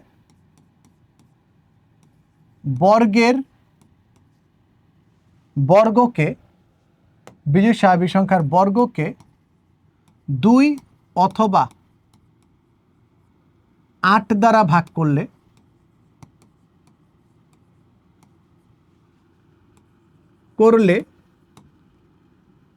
এক অবশিষ্ট থাকে। প্রশ্ন 2টা বা 3টা প্রশ্ন। বিজোড় স্বাভাবিক সংখ্যার বর্গ একটা বিজোড় সংখ্যা, এটা একটা প্রশ্ন। বর্গকে 2 দ্বারা ভাগ করলে এক অবশিষ্ট থাকে, এটা একটা প্রশ্ন। বর্গকে 8 দ্বারা ভাগ করলে এক অবশিষ্ট থাকে, এটা একটা প্রশ্ন। ঠিক আছে, সো তুমি প্রথমেই করবা কি, ধরি n equals to pattern chapter বা ধারাতে পড়ছো, যারা 8 থেকে 9 উঠছো তোমরা প্যাটার্নে পড়ছিলা, বিজোড় স্বাভাবিক সংখ্যার প্যাটার্ন মনে পড়ছে? সেখানে কি শিখছিলা? n equals to 2x minus 1। এখান থেকে সবসময় কি আসে? বিজোড় সংখ্যা আসে, সবসময় বিজোড় সংখ্যা আসে। তুমি এখন লিখে দিবা x বিলংস টু n, তার মানে x এর প্রত্যেকটা মান কি বসাবা? x এর মান স্বাভাবিক সংখ্যা বসাবা। দেখো তুমি যদি 1 বসাও, 2 একে 2, 1 বাদ থাকে 1। যদি 2 বসাও, 2 দুগুণে 4, বিয়োগ যদি 1 দেই থাকে 3, দ্বিতীয় বিজোড় সংখ্যা। যদি 3 বসাও, 3 দুগুণে 6, 6 থেকে 1 গেলে থাকে তো 5, বিজোড় সংখ্যার প্যাটার্ন মনে পড়ছে? আচ্ছা, তো এটাকে কি করতে হবে? আমাকে বর্গ করতে হবে। তাহলে n স্কোয়ার ইকুয়ালস টু কি? 2x মাইনাস 1 তার হোল স্কোয়ার, মানে কি 4x square minus 4x plus 1। সূত্র ফেলালে যদি এটা তোমাদের প্যাচ লাগে কোনো টেনশন নেই, আমি আছি তো। 2x তার whole square minus 2 into 2x plus 1 square. ঠিক আছে, এখান থেকে কি কমন যায়? 4x কমন যায়, থাকে কি x মাইনাস 1 প্লাস কি 1। এখানে একটা জিনিস বলো তো আমাকে, এই যে x আর x মাইনাস 1 এরা কেমন সংখ্যা?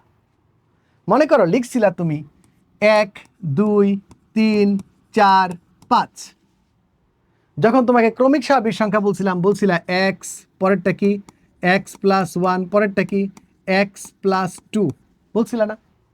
এখন আমাকে বলো তো এর উল্টা যদি আমি বলি, উল্টাটা বলি, এইটার থেকে 1 বিয়োগ করলে কত হয়? X plus 1। এইটার থেকে 1 বিয়োগ করলে কত হয়? এক্স। এইটার থেকে 1 বিয়োগ করলে হয় 1, এটার থেকে 1 বিয়োগ করলে হয় 2, এটার থেকে 1 বিয়োগ করলে হয় 3। তাহলে স্যার এই যে আমার ছোট্ট বন্ধু এক্স আর এক্স মাইনাস 1 আছে, এরা কেমন সংখ্যা? এরা ক্রমিক স্বাভাবিক সংখ্যা। কেমন সংখ্যা? ক্রমিক সংখ্যা। এরা কেমন সংখ্যা? ক্রমিক সংখ্যা। কেমন সংখ্যা? ক্রমিক সংখ্যা। এখন ক্রমিক সংখ্যার তো স্যার একটা নাটক আছে, একটু ভালো করে খেয়াল করো। বিজোড় জোড়, বিজোড় জোড়, এরপরটা 6 জোড়। দুইটা ক্রমিক স্বাভাবিক সংখ্যার ভিতর একটা জোড় সংখ্যা হবেই, একটা জোড় সংখ্যা হবেই। তাহলে লিখবা কি? এক্স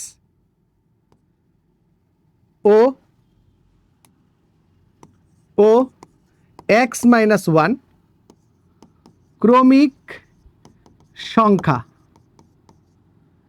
এদের ভেতর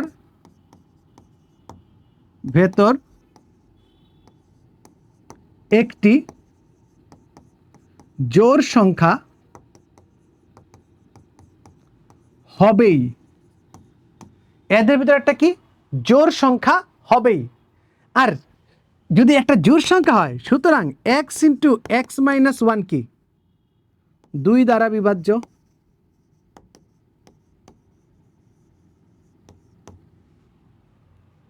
ঠিক লিখছি? এখন মজা বুঝো। এক্স ইন্টু এক্স প্লাস 1 যদি 2 দ্বারা বিভাজ্য হয়, তাহলে অবশিষ্ট থাকে কি? 1। তাহলে তুমি ডিরেক্ট এই লাইনটা লিখবা যে এর বর্গ একটা বিজোড় সংখ্যা, প্রমাণিত। কারণ তুমি একটা নিঃশেষে বিভাজ্য হয়েছে। যেমন ধরো 5 আছে, 5 রে তুমি কি লিখতে পারো? 4 প্লাস 1, পারো কিনা? এই 4 কি 2 দ্বারা বিভাজ্য, কিন্তু লাস্টে কি থাকে? একটা 1 থাকে। 1 থাকার কারণে পুরো 5 কি হয়ে যাচ্ছে? বিজোড় সংখ্যা। সেম কাহিনী এই জায়গাতে, এক্স ইন্টু এক্স মাইনাস 1 একটা জোড় সংখ্যা হবেই, তার মানে 2 দ্বারা বিভাজ্য। এতটুকু 2 দ্বারা বিভাজ্য, তাহলে পুরাটা কি হবে? 2 দ্বারা ভাগ করলে 1 অবশিষ্ট থাকবে। মানে কি? আমাদের প্রথম যে প্রশ্নটা ছিল যে বিজোড় স্বাভাবিক সংখ্যার বর্গ বিজোড় স্বাভাবিক সংখ্যা প্রমাণিত। এরপরে আসো দ্বিতীয় পার্টটা। সুতরাং এখানে লিখবা, সুতরাং প্রথম প্রশ্ন, সুতরাং n স্কয়ার একটি বিজোড় সংখ্যা। এটা ছিল তোমার 1 নাম্বার প্রশ্নের উত্তর। এটা 1 নাম্বার প্রশ্নের উত্তর। 2 নাম্বার প্রশ্নের উত্তর কি? সুতরাং n স্কয়ারকে 2 দ্বারা ভাগ করলে 1 অবশিষ্ট থাকে। শেষ। এটাও প্রমাণিত। 3 নাম্বার, এখানে একটু লিখবা। কি লিখবা? এক্স ইন্টু এক্স মাইনাস 1 2 দ্বারা বিভাজ্য। সুতরাং 4x ইন্টু এক্স মাইনাস 1 কত দ্বারা? 2 ইন্টু 4 ইকুয়ালস টু 8 দ্বারা বিভাজ্য। পুরা লাইনটা লিখবা যে 8 দ্বারা ভাগ করলে 1 অবশিষ্ট থাকে। প্রমাণিত। স্যার প্রশ্ন শিখাইলাম কয়টা? একটা। উত্তর বের করে শিখাইলাম কয়টা? 3টা। সো স্যার যদি গুছায়া পড়ো, এত বেশি পড়তে হয় না, অনেক কম পড়লে সুন্দর মতে তুমি পড়ালেখা করে ফেলতে পারবা। এর ফলশ্রুতিতে কি কি হয়েছে জানো? তুমি দেখতে চাও? চলো হাতে নাতে একটা তোমার প্রমাণ দেখে আসি। চলো একটু বয়ে যাই। এতক্ষণ আমরা কি কি পড়লাম তোমাদের একটু দেখায় দিই। একদম এই দেখো প্রমাণটা। এই দেখো বাচ্চারা, উদাহরণ 2, প্রমাণ করো যে কোনো 4টি ক্রমিক স্বাভাবিক সংখ্যার গুণফলের সাথে 1 যোগ করলে সংখ্যাটি পূর্ণবর্গ হবে। করে ফেলছি, তাই না? একদম বুঝে শুনে। নেক্সট দেখো, তোমার আরো মজা দেখাই। তুমি মজার দেখছোটা কি? এইভাবে তুমি এমনভাবে তোমার পড়াবো, তোমার অধ্যায় কখন শেষ হয়ে গেছে তুমি টেরও পাবা না, তোমার অধ্যায় শেষ হয়ে গেছে। বুঝছ? তোমার দেখাই,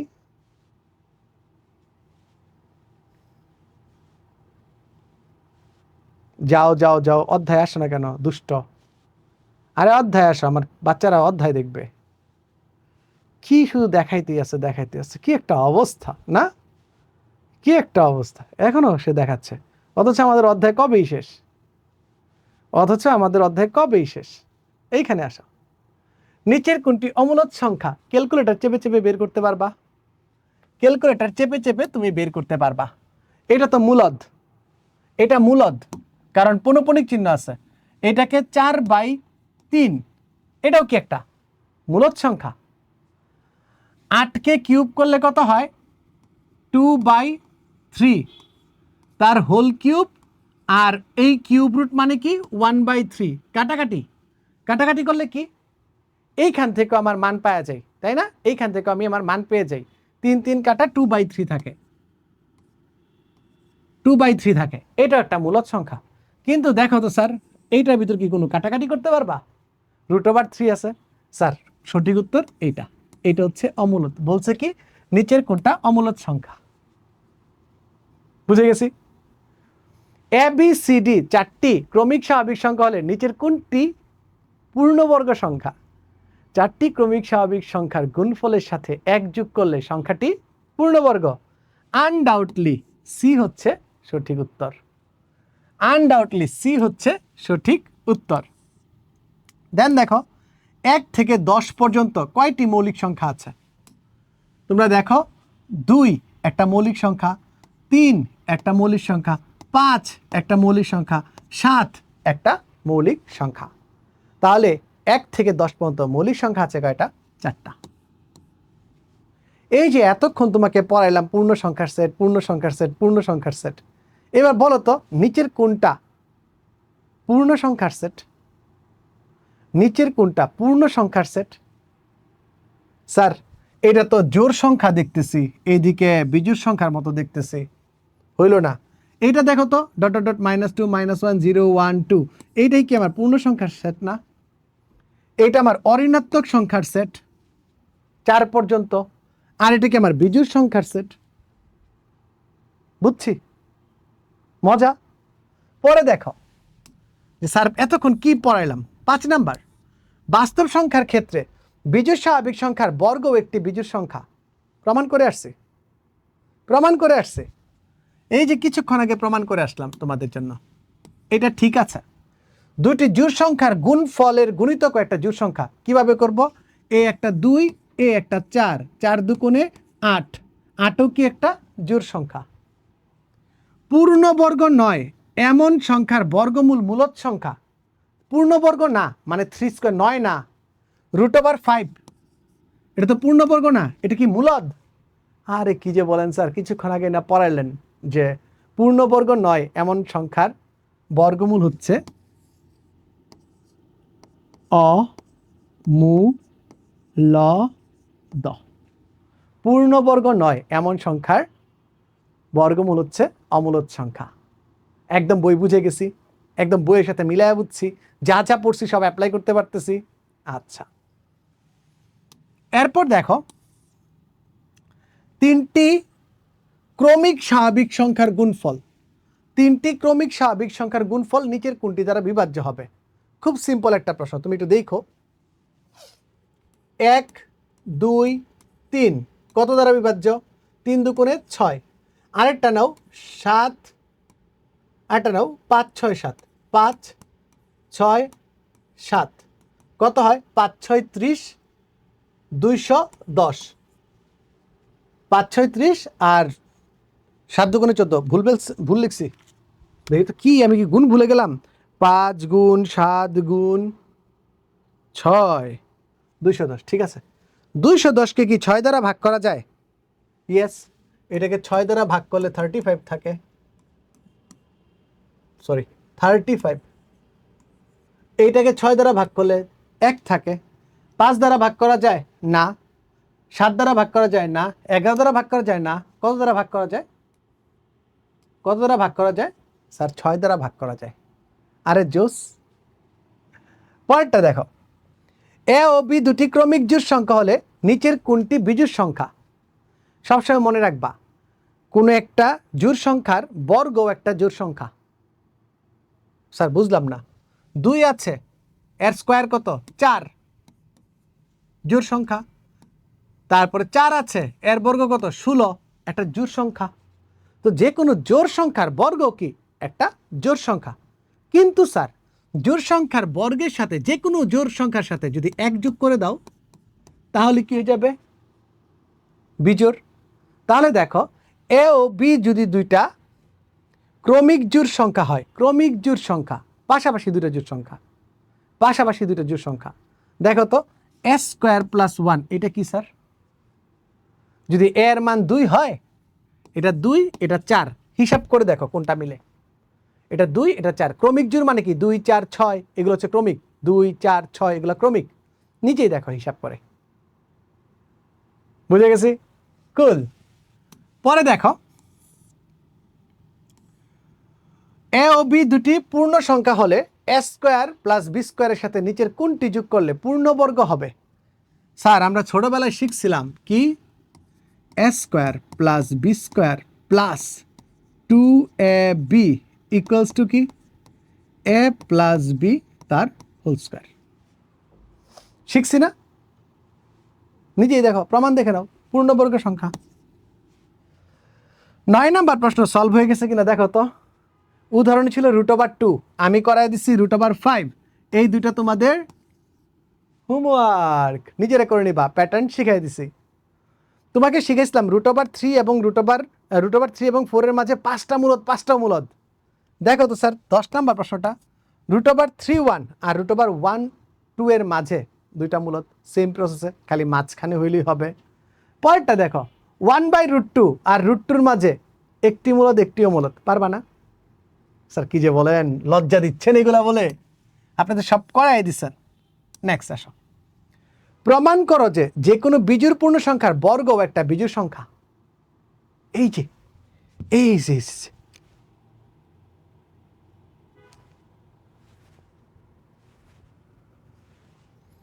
এরপরে দেখো, প্রমাণ করো যে দুটি ক্রমিক সংখ্যার যোগফল, দুটি ক্রমিক জোড় সংখ্যা বলছে, তার মানে সেম আগের প্রমাণটাই তুমি একদম সবকিছু আগের মতো।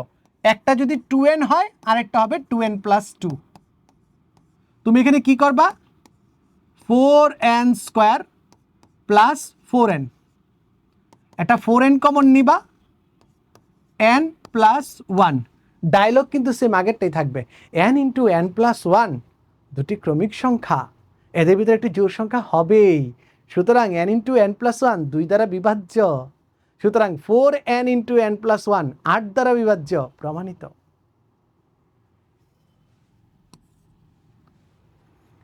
আবৃত্ত দশমিকে প্রকাশ আসবো এটাতে, ছোটবেলায় পড়ছো, এই পার্টগুলো তোমার ক্লিয়ার করে দিব। সাজন স্যার যেহেতু তোমাকে আজকে অধ্যায় ধরছি, এই অধ্যায় শেষ করাই ছাড়বো। একটু উপরে উঠি, MCQ করালেন, কয়েকটা CQ করার না, সুন্দর লাগে, কয়েকটা CQ করার তো ভাল লাগে। 21 নাম্বার প্রশ্নটা দেখো তো, 21 নাম্বার প্রশ্নটা দেখো, n = 2x - 1, x belongs to n, n স্কোয়ারকে 8 দ্বারা ভাগ করলে প্রতি ক্ষেত্রে এক অবশিষ্ট থাকে। একটা প্রশ্ন পড়াইছি, এর ভিতরে সব অ্যাড করে দিছি। নেক্সট, এটা হয়ে গেছে। 22 নাম্বার প্রশ্ন, √5 ও √5 ও 4 দুটি বাস্তব সংখ্যা, কোনটি মূলদ কোনটি অমূলদ নির্দেশ করো। একটা পূর্ণবর্গ নয় এমন সংখ্যার বর্গমূল, সুতরাং এটা কি? মূলদ সংখ্যা না। আর 4 একটা পূর্ণ সংখ্যা, সকল পূর্ণ সংখ্যায় মূলদ সংখ্যা। এইটা আমি সলভ করাই দিছি, √5 ও √4 এর মাঝে দুটি অমূলদ সংখ্যা নির্ণয় করো, আর প্রমাণ করো √5 একটা অমূলদ সংখ্যা।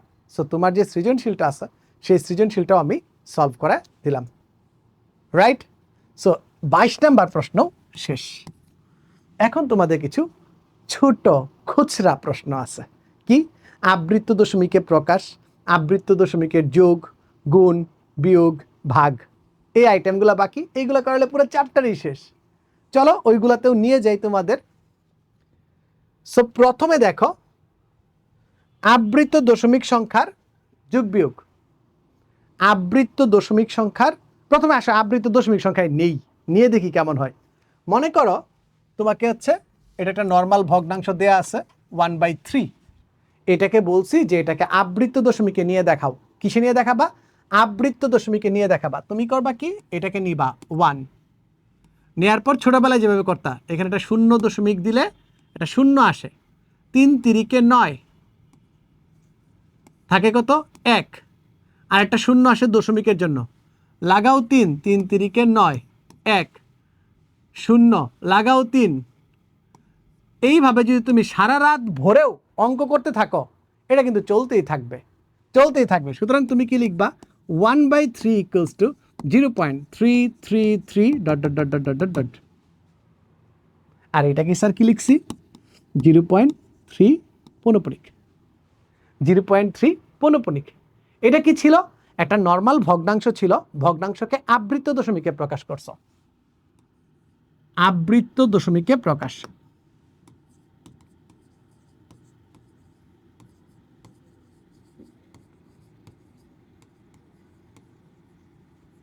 এটা কি ছিল তোমার? আবৃত্ত দশমিকে প্রকাশ। ঠিক আছে, এখন যদি তোমাকে উল্টাটা বলে সেটা কিভাবে করবা সেটা চলো একটু শিখি। মানে কি, একটা আবৃত্ত দশমিক আছে, ওইটাকে তুমি এরকম ভগ্নাংশে নিয়ে দেখাবা, আর এইটার উপরে নির্ভর করে ভগ্নাংশের গুণ এবং ভাগ। সো একই সাথে আমরা 3টা জিনিস শিখব। ঠিক আছে, সো আবৃত্ত থেকে আবৃত্ত টু সাধারণ ভগ্নাংশ।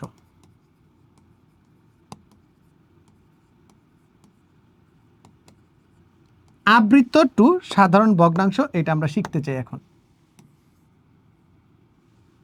আবৃত্ত থেকে সাধারণ ভগ্নাংশে নেয়া, তো একটা না, আমরা অনেকগুলা ম্যাথ করব, এই রিলেটেড অনেকগুলা ম্যাথ করব আমরা।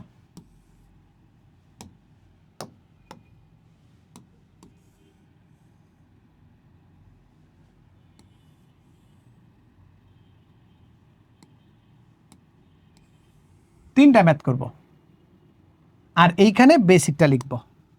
এইখানে আগে বেসিকটা লিখব, আর আমরা তিনটা ম্যাথ সলভ করব। ঠিক আছে, চলো বেসিক। 1 নাম্বার, দশমিকের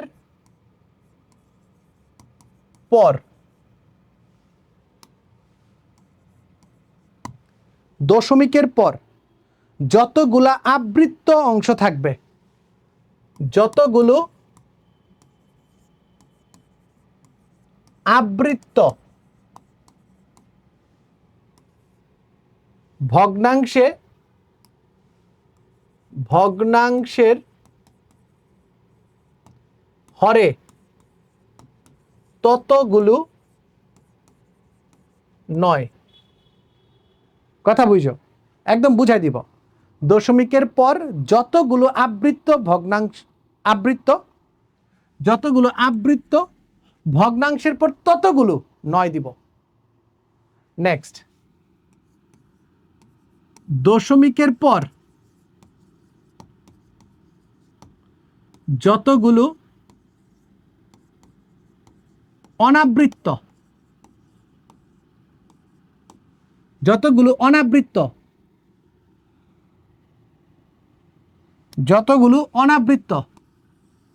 ভগ্নাংশের হরে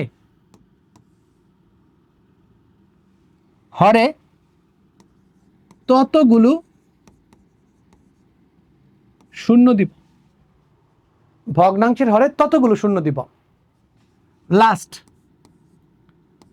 লবে দশমিক ও পৌনঃপুনিক চিহ্ন সহ লিখব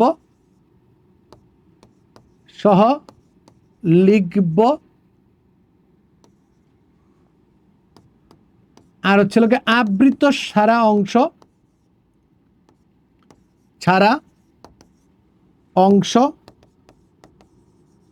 বিয়োগ করব। স্যার কিছু বুঝি নাই, মাথার উপর দিয়ে গেছে, কিছু বুঝি নাই, মাথার উপর দিয়ে গেছে। আরে মাথায় নামানোর দায়িত্ব আমার, তুমি প্যারা খাচ্ছ কেন? মনে করো 0.23469, এইটার উপর একটা ফোঁটা, এইটার উপর একটা ফোঁটা। প্রথমে কঠিনটা দিয়ে দেখাবো। সো প্রথমেই দেখো, এইখানে একটা টান দিবা। প্রথমে তোমার কি বলছি, দশমিকের পর যতগুলি আবৃত্ত, তাহলে এখানে আবৃত্ত কয়টা স্যার? এখানে আবৃত্ত কয়টা? 1 ঘর, 2 ঘর, 3 ঘর, 4 ঘর। কয়টা আবৃত্ত? 4টা আবৃত্ত। তুমি কি করবা? ঠিক 4টাই 9 লিখবা। বলছিলাম যতগুলো আবৃত্ত ভগ্নাংশের হরে ততগুলো 9। দশমিকের পরে যতগুলো অনাবৃত্ত, কতগুলো অনাবৃত্ত? 1 ঘর অনাবৃত্ত, এই একটা শূন্য। পুরো সংখ্যাটা দশমিক ও পৌনঃপুনিক সংখ্যা ছাড়া লিখব, বিয়োগ দিব পৌনঃপুনিক ছাড়া অংশ। এখানে কত আছে? 2। শেষ। এটাই খেলা। এটাই তুমি ক্যালকুলেটরে বসাও। কি আছে? 23469 মাইনাস 2/9990। এটাকে যদি তুমি ফ্র্যাকশনে নাও, যেটা আসে এটাই, আর আদারওয়াইজ এই যে মানটা আছে এই মানটাই থাকবে। 9999902346 আনসার। এটা দেখালাম কি সবচেয়ে কঠিনটা, তাই না? এখন দেখো 0.3 পৌনঃপুনিক, সবচেয়ে সোজাটা। দশমিকের পর কয় ঘরের উপর পৌনঃপুনিক আছে? 1 ঘরের উপর পৌনঃপুনিক। তুমি পুরা 1 ঘর লিখবা, ততটা নয়। দশমিকের পর পৌনঃপুনিক ছাড়া কোনো ঘর আছে? নাই, তাই কিচ্ছু লিখবো না। পুরা সংখ্যাটা লিখব। পৌনঃপুনিক ছাড়া কোনো অংশ আছে? নাই। আছে, একটা শূন্য আছে, শূন্য বাদ দাও। শেষ। তাহলে এখানে কি থাকবে? 3/9 ইকুয়ালস টু কি? 1/3। লাস্ট মনে করো 12.362। এখানে বলো তো দশমিকের পর আবৃত্ত অংশ কয়টা? 2টা, তাই 2টা 9। অনাবৃত্ত অংশ কয়টা? 1টা, তাই একটা শূন্য। পুরা সংখ্যাটা লিখব, বিয়োগ দিব কি? পৌনঃপুনিক ছাড়া বাকি অংশটা, মানে 1 2 3।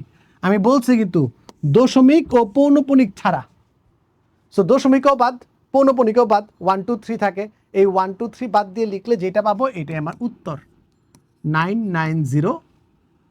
12 থেকে 9 গেলে থাকে কত? 12 থেকে 3 গেলে থাকে কত? 9। 5-এর থেকে 2 গেলে থাকে 3, আর 3-এর থেকে 1 গেলে থাকে হচ্ছে 2 2 1। That's the answer. বুঝছি। আবৃত্ত থেকে দশমিক। এখন এটা কেন শিখাইছি? শিখাইছি এটা দ্বারা গুণ ভাগ করা যায়। এটা দ্বারা কি করা যায়? গুণ ভাগ করা যায়। মনে করো আমি তোমাকে বললাম যে 0.3 ইন্টু 0.2, এটাকে গুণ করো। আরেকটা বললাম 0.092 ভাগ হচ্ছে 0.03 পৌনঃপুনিক। এটা গুণ করতে বলছি, এটা ভাগ করতে বলছি। তাহলে প্রথমে তুমি কি করবা? প্রথমে তুমি এটাকে ভগ্নাংশে ভাঙাবা।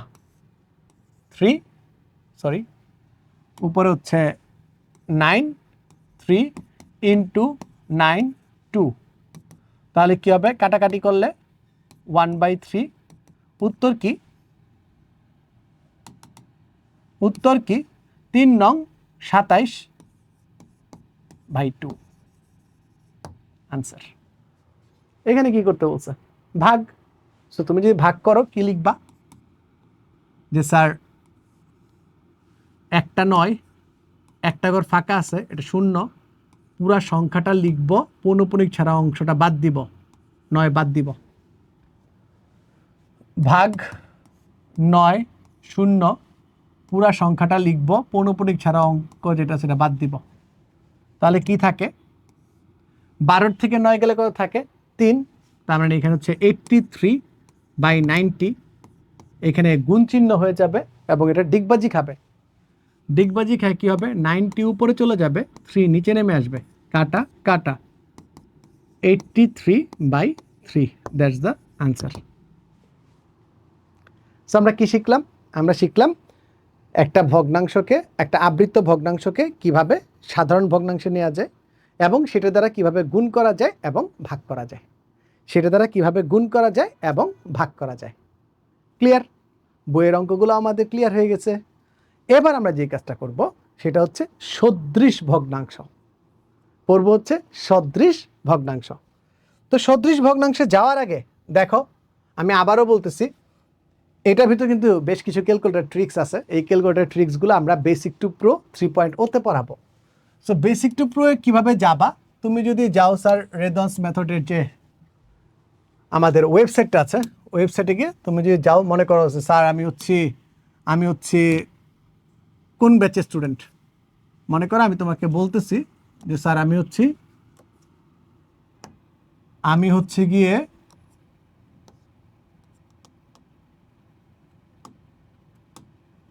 আসো, দেখছো তোমাদের জন্য সে মন খারাপ করে। তুমি গিয়ে বলবা যে স্যার আমি হচ্ছিল গিয়ে আমি যাইতে চাই, কোর্স কিনতে চাই, বেসিক টু প্রো যে কোর্সটা আছে এটা আমরা কিনতে চাই, ঠিক আছে, এটা আমরা কিনতে চাই।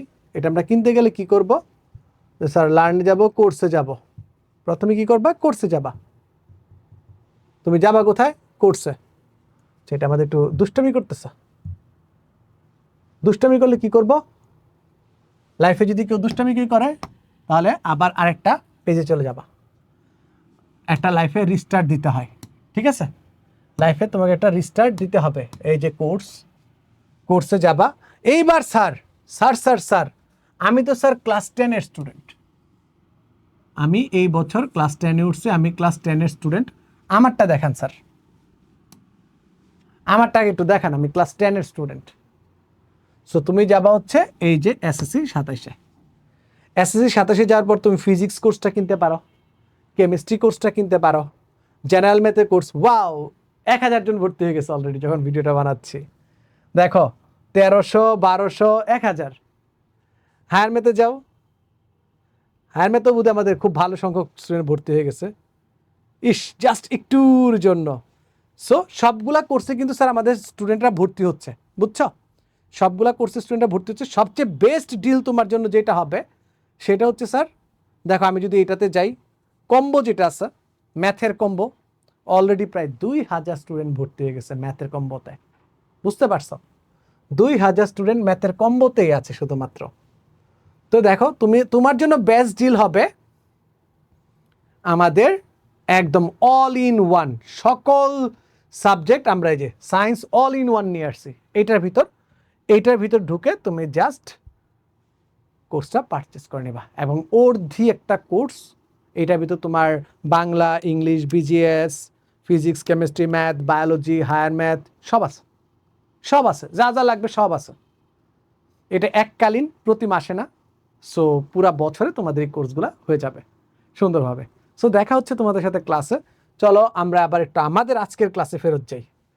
আমাদের যে আজকের ক্লাসটা ছিল সেই ক্লাসে আমরা একটু ফেরত যাই।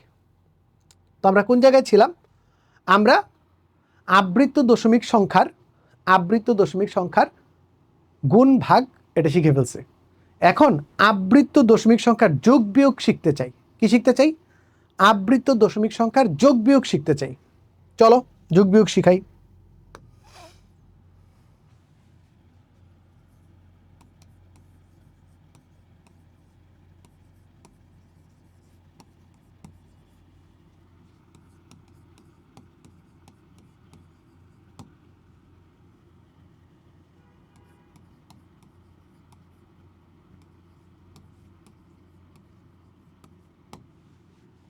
আবৃত্ত দশমিক সংখ্যার যোগ ও বিয়োগ এটা আমি তোমাদের এখন শিখাবো।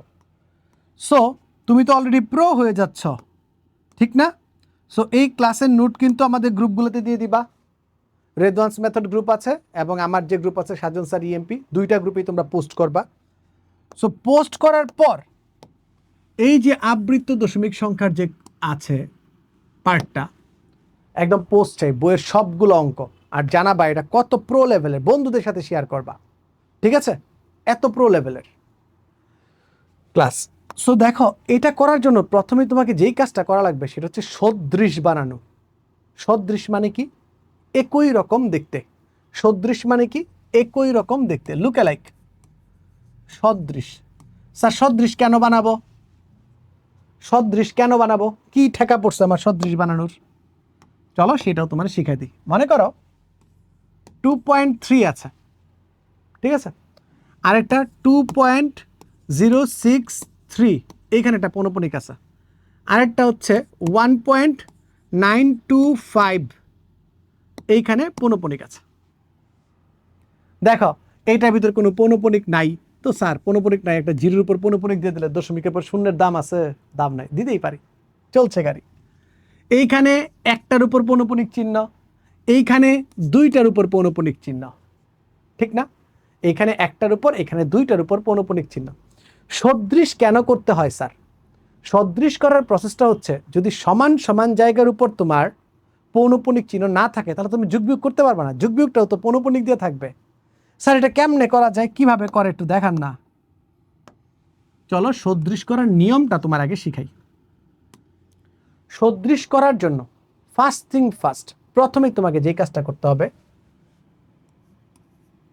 দশমিকের পর সর্বোচ্চ, দশমিকের পর সর্বোচ্চ অনাবৃত্ত অংশ খুঁজে বের করবা।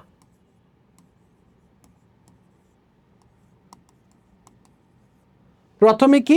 দশমিকের পর সর্বোচ্চ অনাবৃত্ত অংশ, দশমিকের পর সর্বোচ্চ অনাবৃত্ত অংশ। বস আমরা যে অঙ্কটা করতেছি, আরে দুষ্টু, আমরা যে অঙ্কটা করতেছি এই অঙ্কের ক্ষেত্রে দশমিকের পর সর্বোচ্চ অনাবৃত্ত অংশ কত আছে? আমরা যে অঙ্কটা করতেছি এই অঙ্কের ক্ষেত্রে সর্বোচ্চ অনাবৃত্ত অংশ কত আছে এটা বের করব। 2 নাম্বার ধাপে দশমিকের পর আবৃত্ত অংশের, আবৃত্ত আরো ক্লিয়ার করে লিখি, আবৃত্ত ঘর সংখ্যার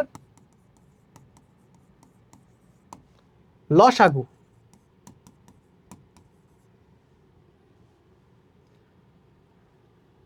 তাহলে আমাদের যে অঙ্কটা আছে এই অঙ্কের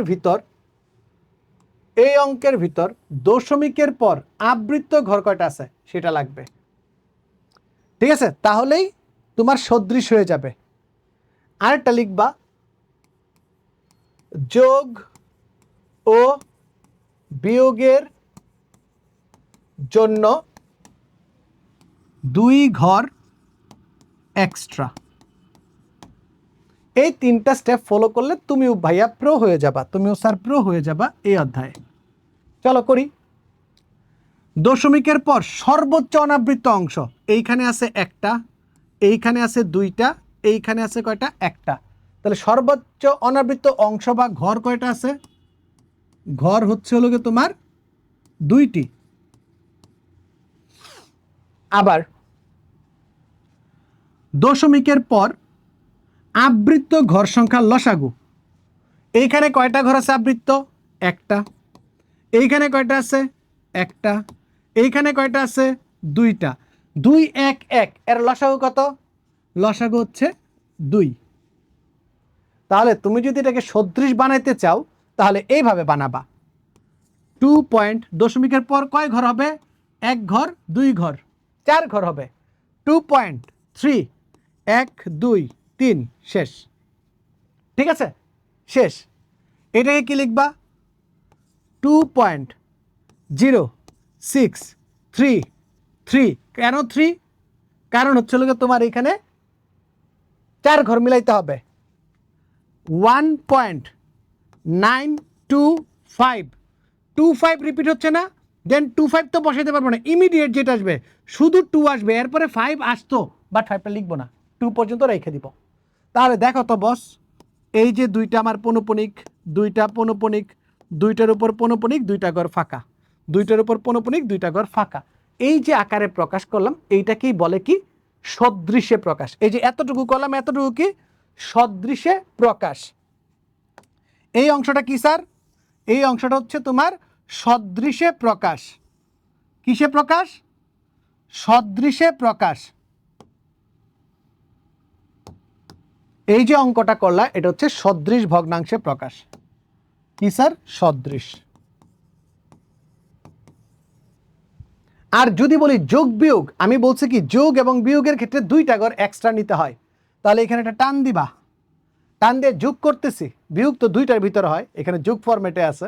মনে রাখবা যোগ বিয়োগ করতে গেলেই সদৃশ বানাইতে হবে, যোগ বিয়োগ করতে গেলেই সদৃশ বানাইতে হবে। তাহলে পরের দুইটা ঘর কি হবে? 0 0। এর পরের দুটো ঘর কি হবে? 3 3। এটা হাতের হিসাবের জন্য। এখানে দেখো 5 2, পরে কি আসতেছে? 5, পরেরটা কিন্তু 2। সিকোয়েন্স মেনটেন করা লাগবে। 2 5 2 5 2 5 এভাবে আগাচ্ছে। এখানে 2 এতে থাইমা গেছিলাম কারণ 5 নাম্বার ঘর আমার প্রয়োজন নাই, তাই থামছিলাম। তাই এখানে 2, পরেরটা 5, পরেরটা আবার 2। খেলা শেষ। এখন তুমি জাস্ট যোগ করো। 5 8, এই অংশ হিসাবে আনবা না, এটা শুধুমাত্র হাতের হিসাবের জন্য, হাতের হিসাবের জন্য। এইখানে দেখো 5 8 8 9 আর 3 কত?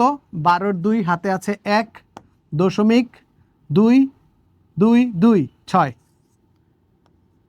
এখানে একটা পৌনঃপুনিক, এখানে একটা পৌনঃপুনিক, that is the answer. Same ওয়েতেই বিয়োগ, সেম ওয়েতেই বিয়োগ। আশা করি সবাই বুঝে গেছো, ক্লিয়ার কিভাবে সদৃশ প্রকাশ করা লাগে, কিভাবে যোগ করা লাগে, কিভাবে বিয়োগ করা লাগে। তো মোটামুটি এইখানেই শেষ। আর একটা ছোট্ট জিনিস বাকি আছে, ছোট্ট, একদম ছোট্ট। সেটা কি? বর্গমূল নির্ণয়। সেটা কি স্যার? তোমাদের বর্গমূল নির্ণয়। কি নির্ণয়? বর্গমূল নির্ণয়। যেমন কি তোমাকে বলবে, এটা একটা চুরিবিদ্যা আর একটা বড় বিদ্যা আছে, কখনো পরীক্ষাতে আসে না, বাট যেহেতু বই আছে, সাজন স্যারের সৈনিক, অঙ্ক করে দৈনিক, শিখতেই হবে। মনে করো √212 এর বর্গমূল নির্ণয় করো। এর বর্গমূল তুমি কিভাবে নির্ণয় করবা সেই প্রসেসটা আমি তোমার শিখাই দিই। প্রথম বর্গমূল নির্ণয়, স্যার আমি তো ক্যালকুলেটর চাপতে পারি। √12 ইকুয়াল, আমি আগে সাইডে দিয়ে √12 ইকুয়ালস টু 3.4641, এটা তুমিও জানো আমিও জানি, লেখা রাখলাম। বাট পরীক্ষা কি এটা করলে হবে? যেটা চাইছে, চায় নাই, সে চাইছে তোমাকে প্রসেসটা শিখাইতে কিভাবে করে। সো তুমি প্রথমে এখানে লিখবা কি 12। লেখার পর একটা জিনিস মনে রাখবা, একটা জিনিস মনে রাখবা, সবসময় পূর্ণবর্গ সংখ্যা নেওয়া লাগে। তুমি এখানে ইচ্ছা করলে কাটাকাটি 3 4 12 কাটাকাটি হয়ে যায়, লিখতে পারবা না। এইখানে 3 দিলে এইখানে তোমাকে 3ই দিতে হবে, 3 3 9, ওই যে বর্গের সংখ্যা। বর্গমূলের জন্য কি হিসাব করতে হয়? বর্গমূলের জন্য বর্গ সংখ্যা হিসাব করতে হয়। 3 4 দিতে পারবা না, তাই তুমি এখানে লিখবা কি 3 3 9। তাহলে কত আসে? 9 থেকে যদি যায় থাকে হচ্ছে 3। এখানে একটা দশমিক দিলা, মনে রাখবা দশমিক দিলে এখন জোড়ায় জোড়ায় আসবে, 2টা করে ডিজিট আসবে। কয়টা ডিজিট আসবে? 2টা। তাহলে এইখানে আসবে কি 2টা শূন্য আসবে। এখানে টান দিবা, এইখানে যেই সংখ্যাটা লিখছ ছিল কি 3, এইখানে 3-এর দ্বিগুণ সংখ্যা আনবা, সেটা কি 6। এখন প্রসেস বুঝো। এখন এই ঘরের ভিতর যেই সংখ্যাটা বসাবা, এই সংখ্যাটা এইখানেও বসবে এবং এইটা দিয়ে এটাকে গুণ করতে হবে, এইটা দিয়ে এটাকে গুণ করতে হবে, এইটা দিয়ে এটাকে গুণ করতে হবে। তাহলে দেখো, যদি 6 1, যদি 1 দ্বারা গুণ করবো 61, এটা কাছাকাছি যায় না, 300-র কাছাকাছি যায় না। 6 2, এটাকে গুণ করতে হবে 2 দ্বারা, 2 2 4 4 6 6 2 12, কাছাকাছি যায় না। এটাকে গুণ করতে হবে 3 দ্বারা, 6 3 3, গুণ করলে কত হবে? 3 3 9, 3 6 18, 300-র কাছাকাছি যায় না। যদি আমি 6 4 4, বুঝছো, এইখানে যে সংখ্যা এইখানে সেম সংখ্যা দিয়ে গুণ করতে হবে। 4 কত হয়? 4 4 16, 6 হাতে আছে 1, 4 6 24 আর 1 25। যদি 5 বসাই, দেখো 5 5 25-এর 5, হাতে আছে 2, 5 6 30 আর 2 32। এটা আবার 300 থেকে বড় হয়ে যায়, তাই আমাকে এইটাই নিতে হবে। সো আমি কি করব বস, আমি এইখানে নিব 4, এইখানেও বসাবো 4, মান আসবে 256, ভাগ করলে কত হয় 4, আর এখানে 1 কমে গেছে 44। বুঝছি। এর পরবর্তীতে এইখানে 4 দিছি, এইখানে 4 দিছি, আবার তোমার দাগ দিলা, আবার দশমিক আছে, কয়টা শূন্য আসবে? 2টা শূন্য। শূন্য নামে জোড়ায় জোড়ায়, শূন্য নামে জোড়ায় জোড়ায়। এখানে 34 আছে, 34-এর দ্বিগুণ কত স্যার? 68, 68 লিখে দিবা। এরপরের বার দেখবা এইখানে 6 বসাবা, এইখানে 6 বসাবা, মিলবে। 6 দ্বারা এটাকে গুণ করো, সিম্পলি 6 দ্বারা গুণ করো, 686 ইন্টু 6। স্যার 6 হবে বুঝলেন কিভাবে? 6 হবে বুঝলেন কি করে? বিয়োগ হচ্ছে লোকে 4400 284। 6 হবে বুঝলাম হচ্ছে এইখান থেকে, একটু চুরি করছি। যে এরপরটা কত হবে? এরপরে আবার আমরা এইটার দ্বিগুণ নিব। 346-এর দ্বিগুণ কত? 346, এর দ্বিগুণ হচ্ছে হলো গিয়ে 692। এইখানে আরো 2টা শূন্য আসবে, এবং আমরা দেখে বুঝেছি এখানে 4 বসাবো, এখানেও 4 বসাবো। প্রসেসটা বুঝছো? প্রসেসটা বুঝলে বাকিটা এইভাবেই হয়ে যায়। Clear sir? সো এই অঙ্কটাও ছিল তোমাদের বইয়ের লাস্টের এক্সাম্পল। আমি তোমাদের দেখাই দিই, বইয়ের সাথে মিলাই দিই, তোমাদের বইয়ের সাথে একদম মিলাই দিই। সো তোমাদের বইয়ে এহেন কোনো জিনিস নাই যেটা আমি এখন আর পড়াই নাই, তোমাকে সব পড়াই দিছি। তোমার বইয়ে আছে এবং এইখানেও আছে, এমন সব জিনিস তোমাকে আমি পড়াই দিছি, সব জিনিস আমি তোমাকে পড়াই দিছি। ঠিক আছে?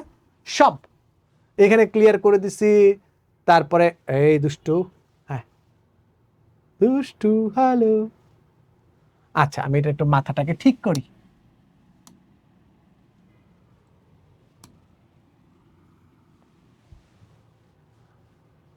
এই যে দেখো, ও এখানে 13টা দিছিল, এখানে কাটটা করা আছে, 13 বর্গমূল দেওয়া আছে, আর আমি তোমারে করাই দিছি হচ্ছে কতটা? 12টা অধ্যায় দেওয়া আছে। ঠিক আছে? সো মোটামুটি স্যার আমরা আমাদের ক্লাস যেটা আছে, আমাদের ক্লাসের একদম শেষ দিকে চলে আসছি। আমাদের যে ক্লাস প্রোগ্রামটা আছে, ক্লাসের একদম শেষের দিকে চলে আসছি। সো যারা যারা পুরো ক্লাস জুড়ে আমার সাথে ছিলা, সবাই তো বুঝেই গেছো আমরা বেসিক টু প্রো কীভাবে পড়াবো, আমাদের কোর্সের ফিচার কি কি আছে, আমরা কিভাবে জিনিসপাতি চিন্তা করতেছি তোমাদের জন্য, সব কিছু কিন্তু স্যার তোমরা শিখে গেছো। আমরা কিভাবে জিনিসপত্র চিন্তা করতেছি, আমাদের প্রসেসটা কি, আমরা কিভাবে অধ্যায়গুলো গুছাচ্ছি। একটা ফ্রি বেসিক ক্লাস যদি এরকম হয়, তাহলে বেসিক টু প্রো ক্লাসে তোমরা কি জিনিস দেবো জাস্ট ইমাজিন করো, জাস্ট চিন্তা করো তোমার আমি কিভাবে গড়ে তুলব। ঠিক আছে? বেসিক টু প্রো কোথায় আছে? তুমি যদি ব্রো আমাদের ওয়েবসাইটে যাও, লাস্টবারের মতো তোমাদের দেখাই দিই যাতে ভুলে না যাও। তোমরা ওয়েবসাইটে যাবা, এখানে যাবা, গিয়ে সার্চ দিবা রেদওয়ান্স মেথড, এই আইসা গেল আমাদের ফুল কোর্স। তুমি যদি এই কোর্সটা কিনতে চাও, ঢুকবা, ঢুকে জাস্ট এইখানে গিয়ে লগ ইন করে এনরোল করবা, শেষ। তুমি যখন এই ক্লাসটা দেখতেছো তখন এই কোর্সে অলরেডি 5500+ স্টুডেন্ট ভর্তি হয়ে গেছে। ঠিক আছে স্যার? সো কোনো টেনশন নাই, সবাইকে অসংখ্য ধন্যবাদ সাথে থাকার জন্য। তোমাদের বাস্তব সংখ্যা অধ্যায় ক্লিয়ার, কমেন্টে জানাও নেক্সট কি চাও, আমরা আছি তোমাদের সাথে। দেখা হচ্ছে বেসিক টু প্রো 3.0-তে। Till then tata.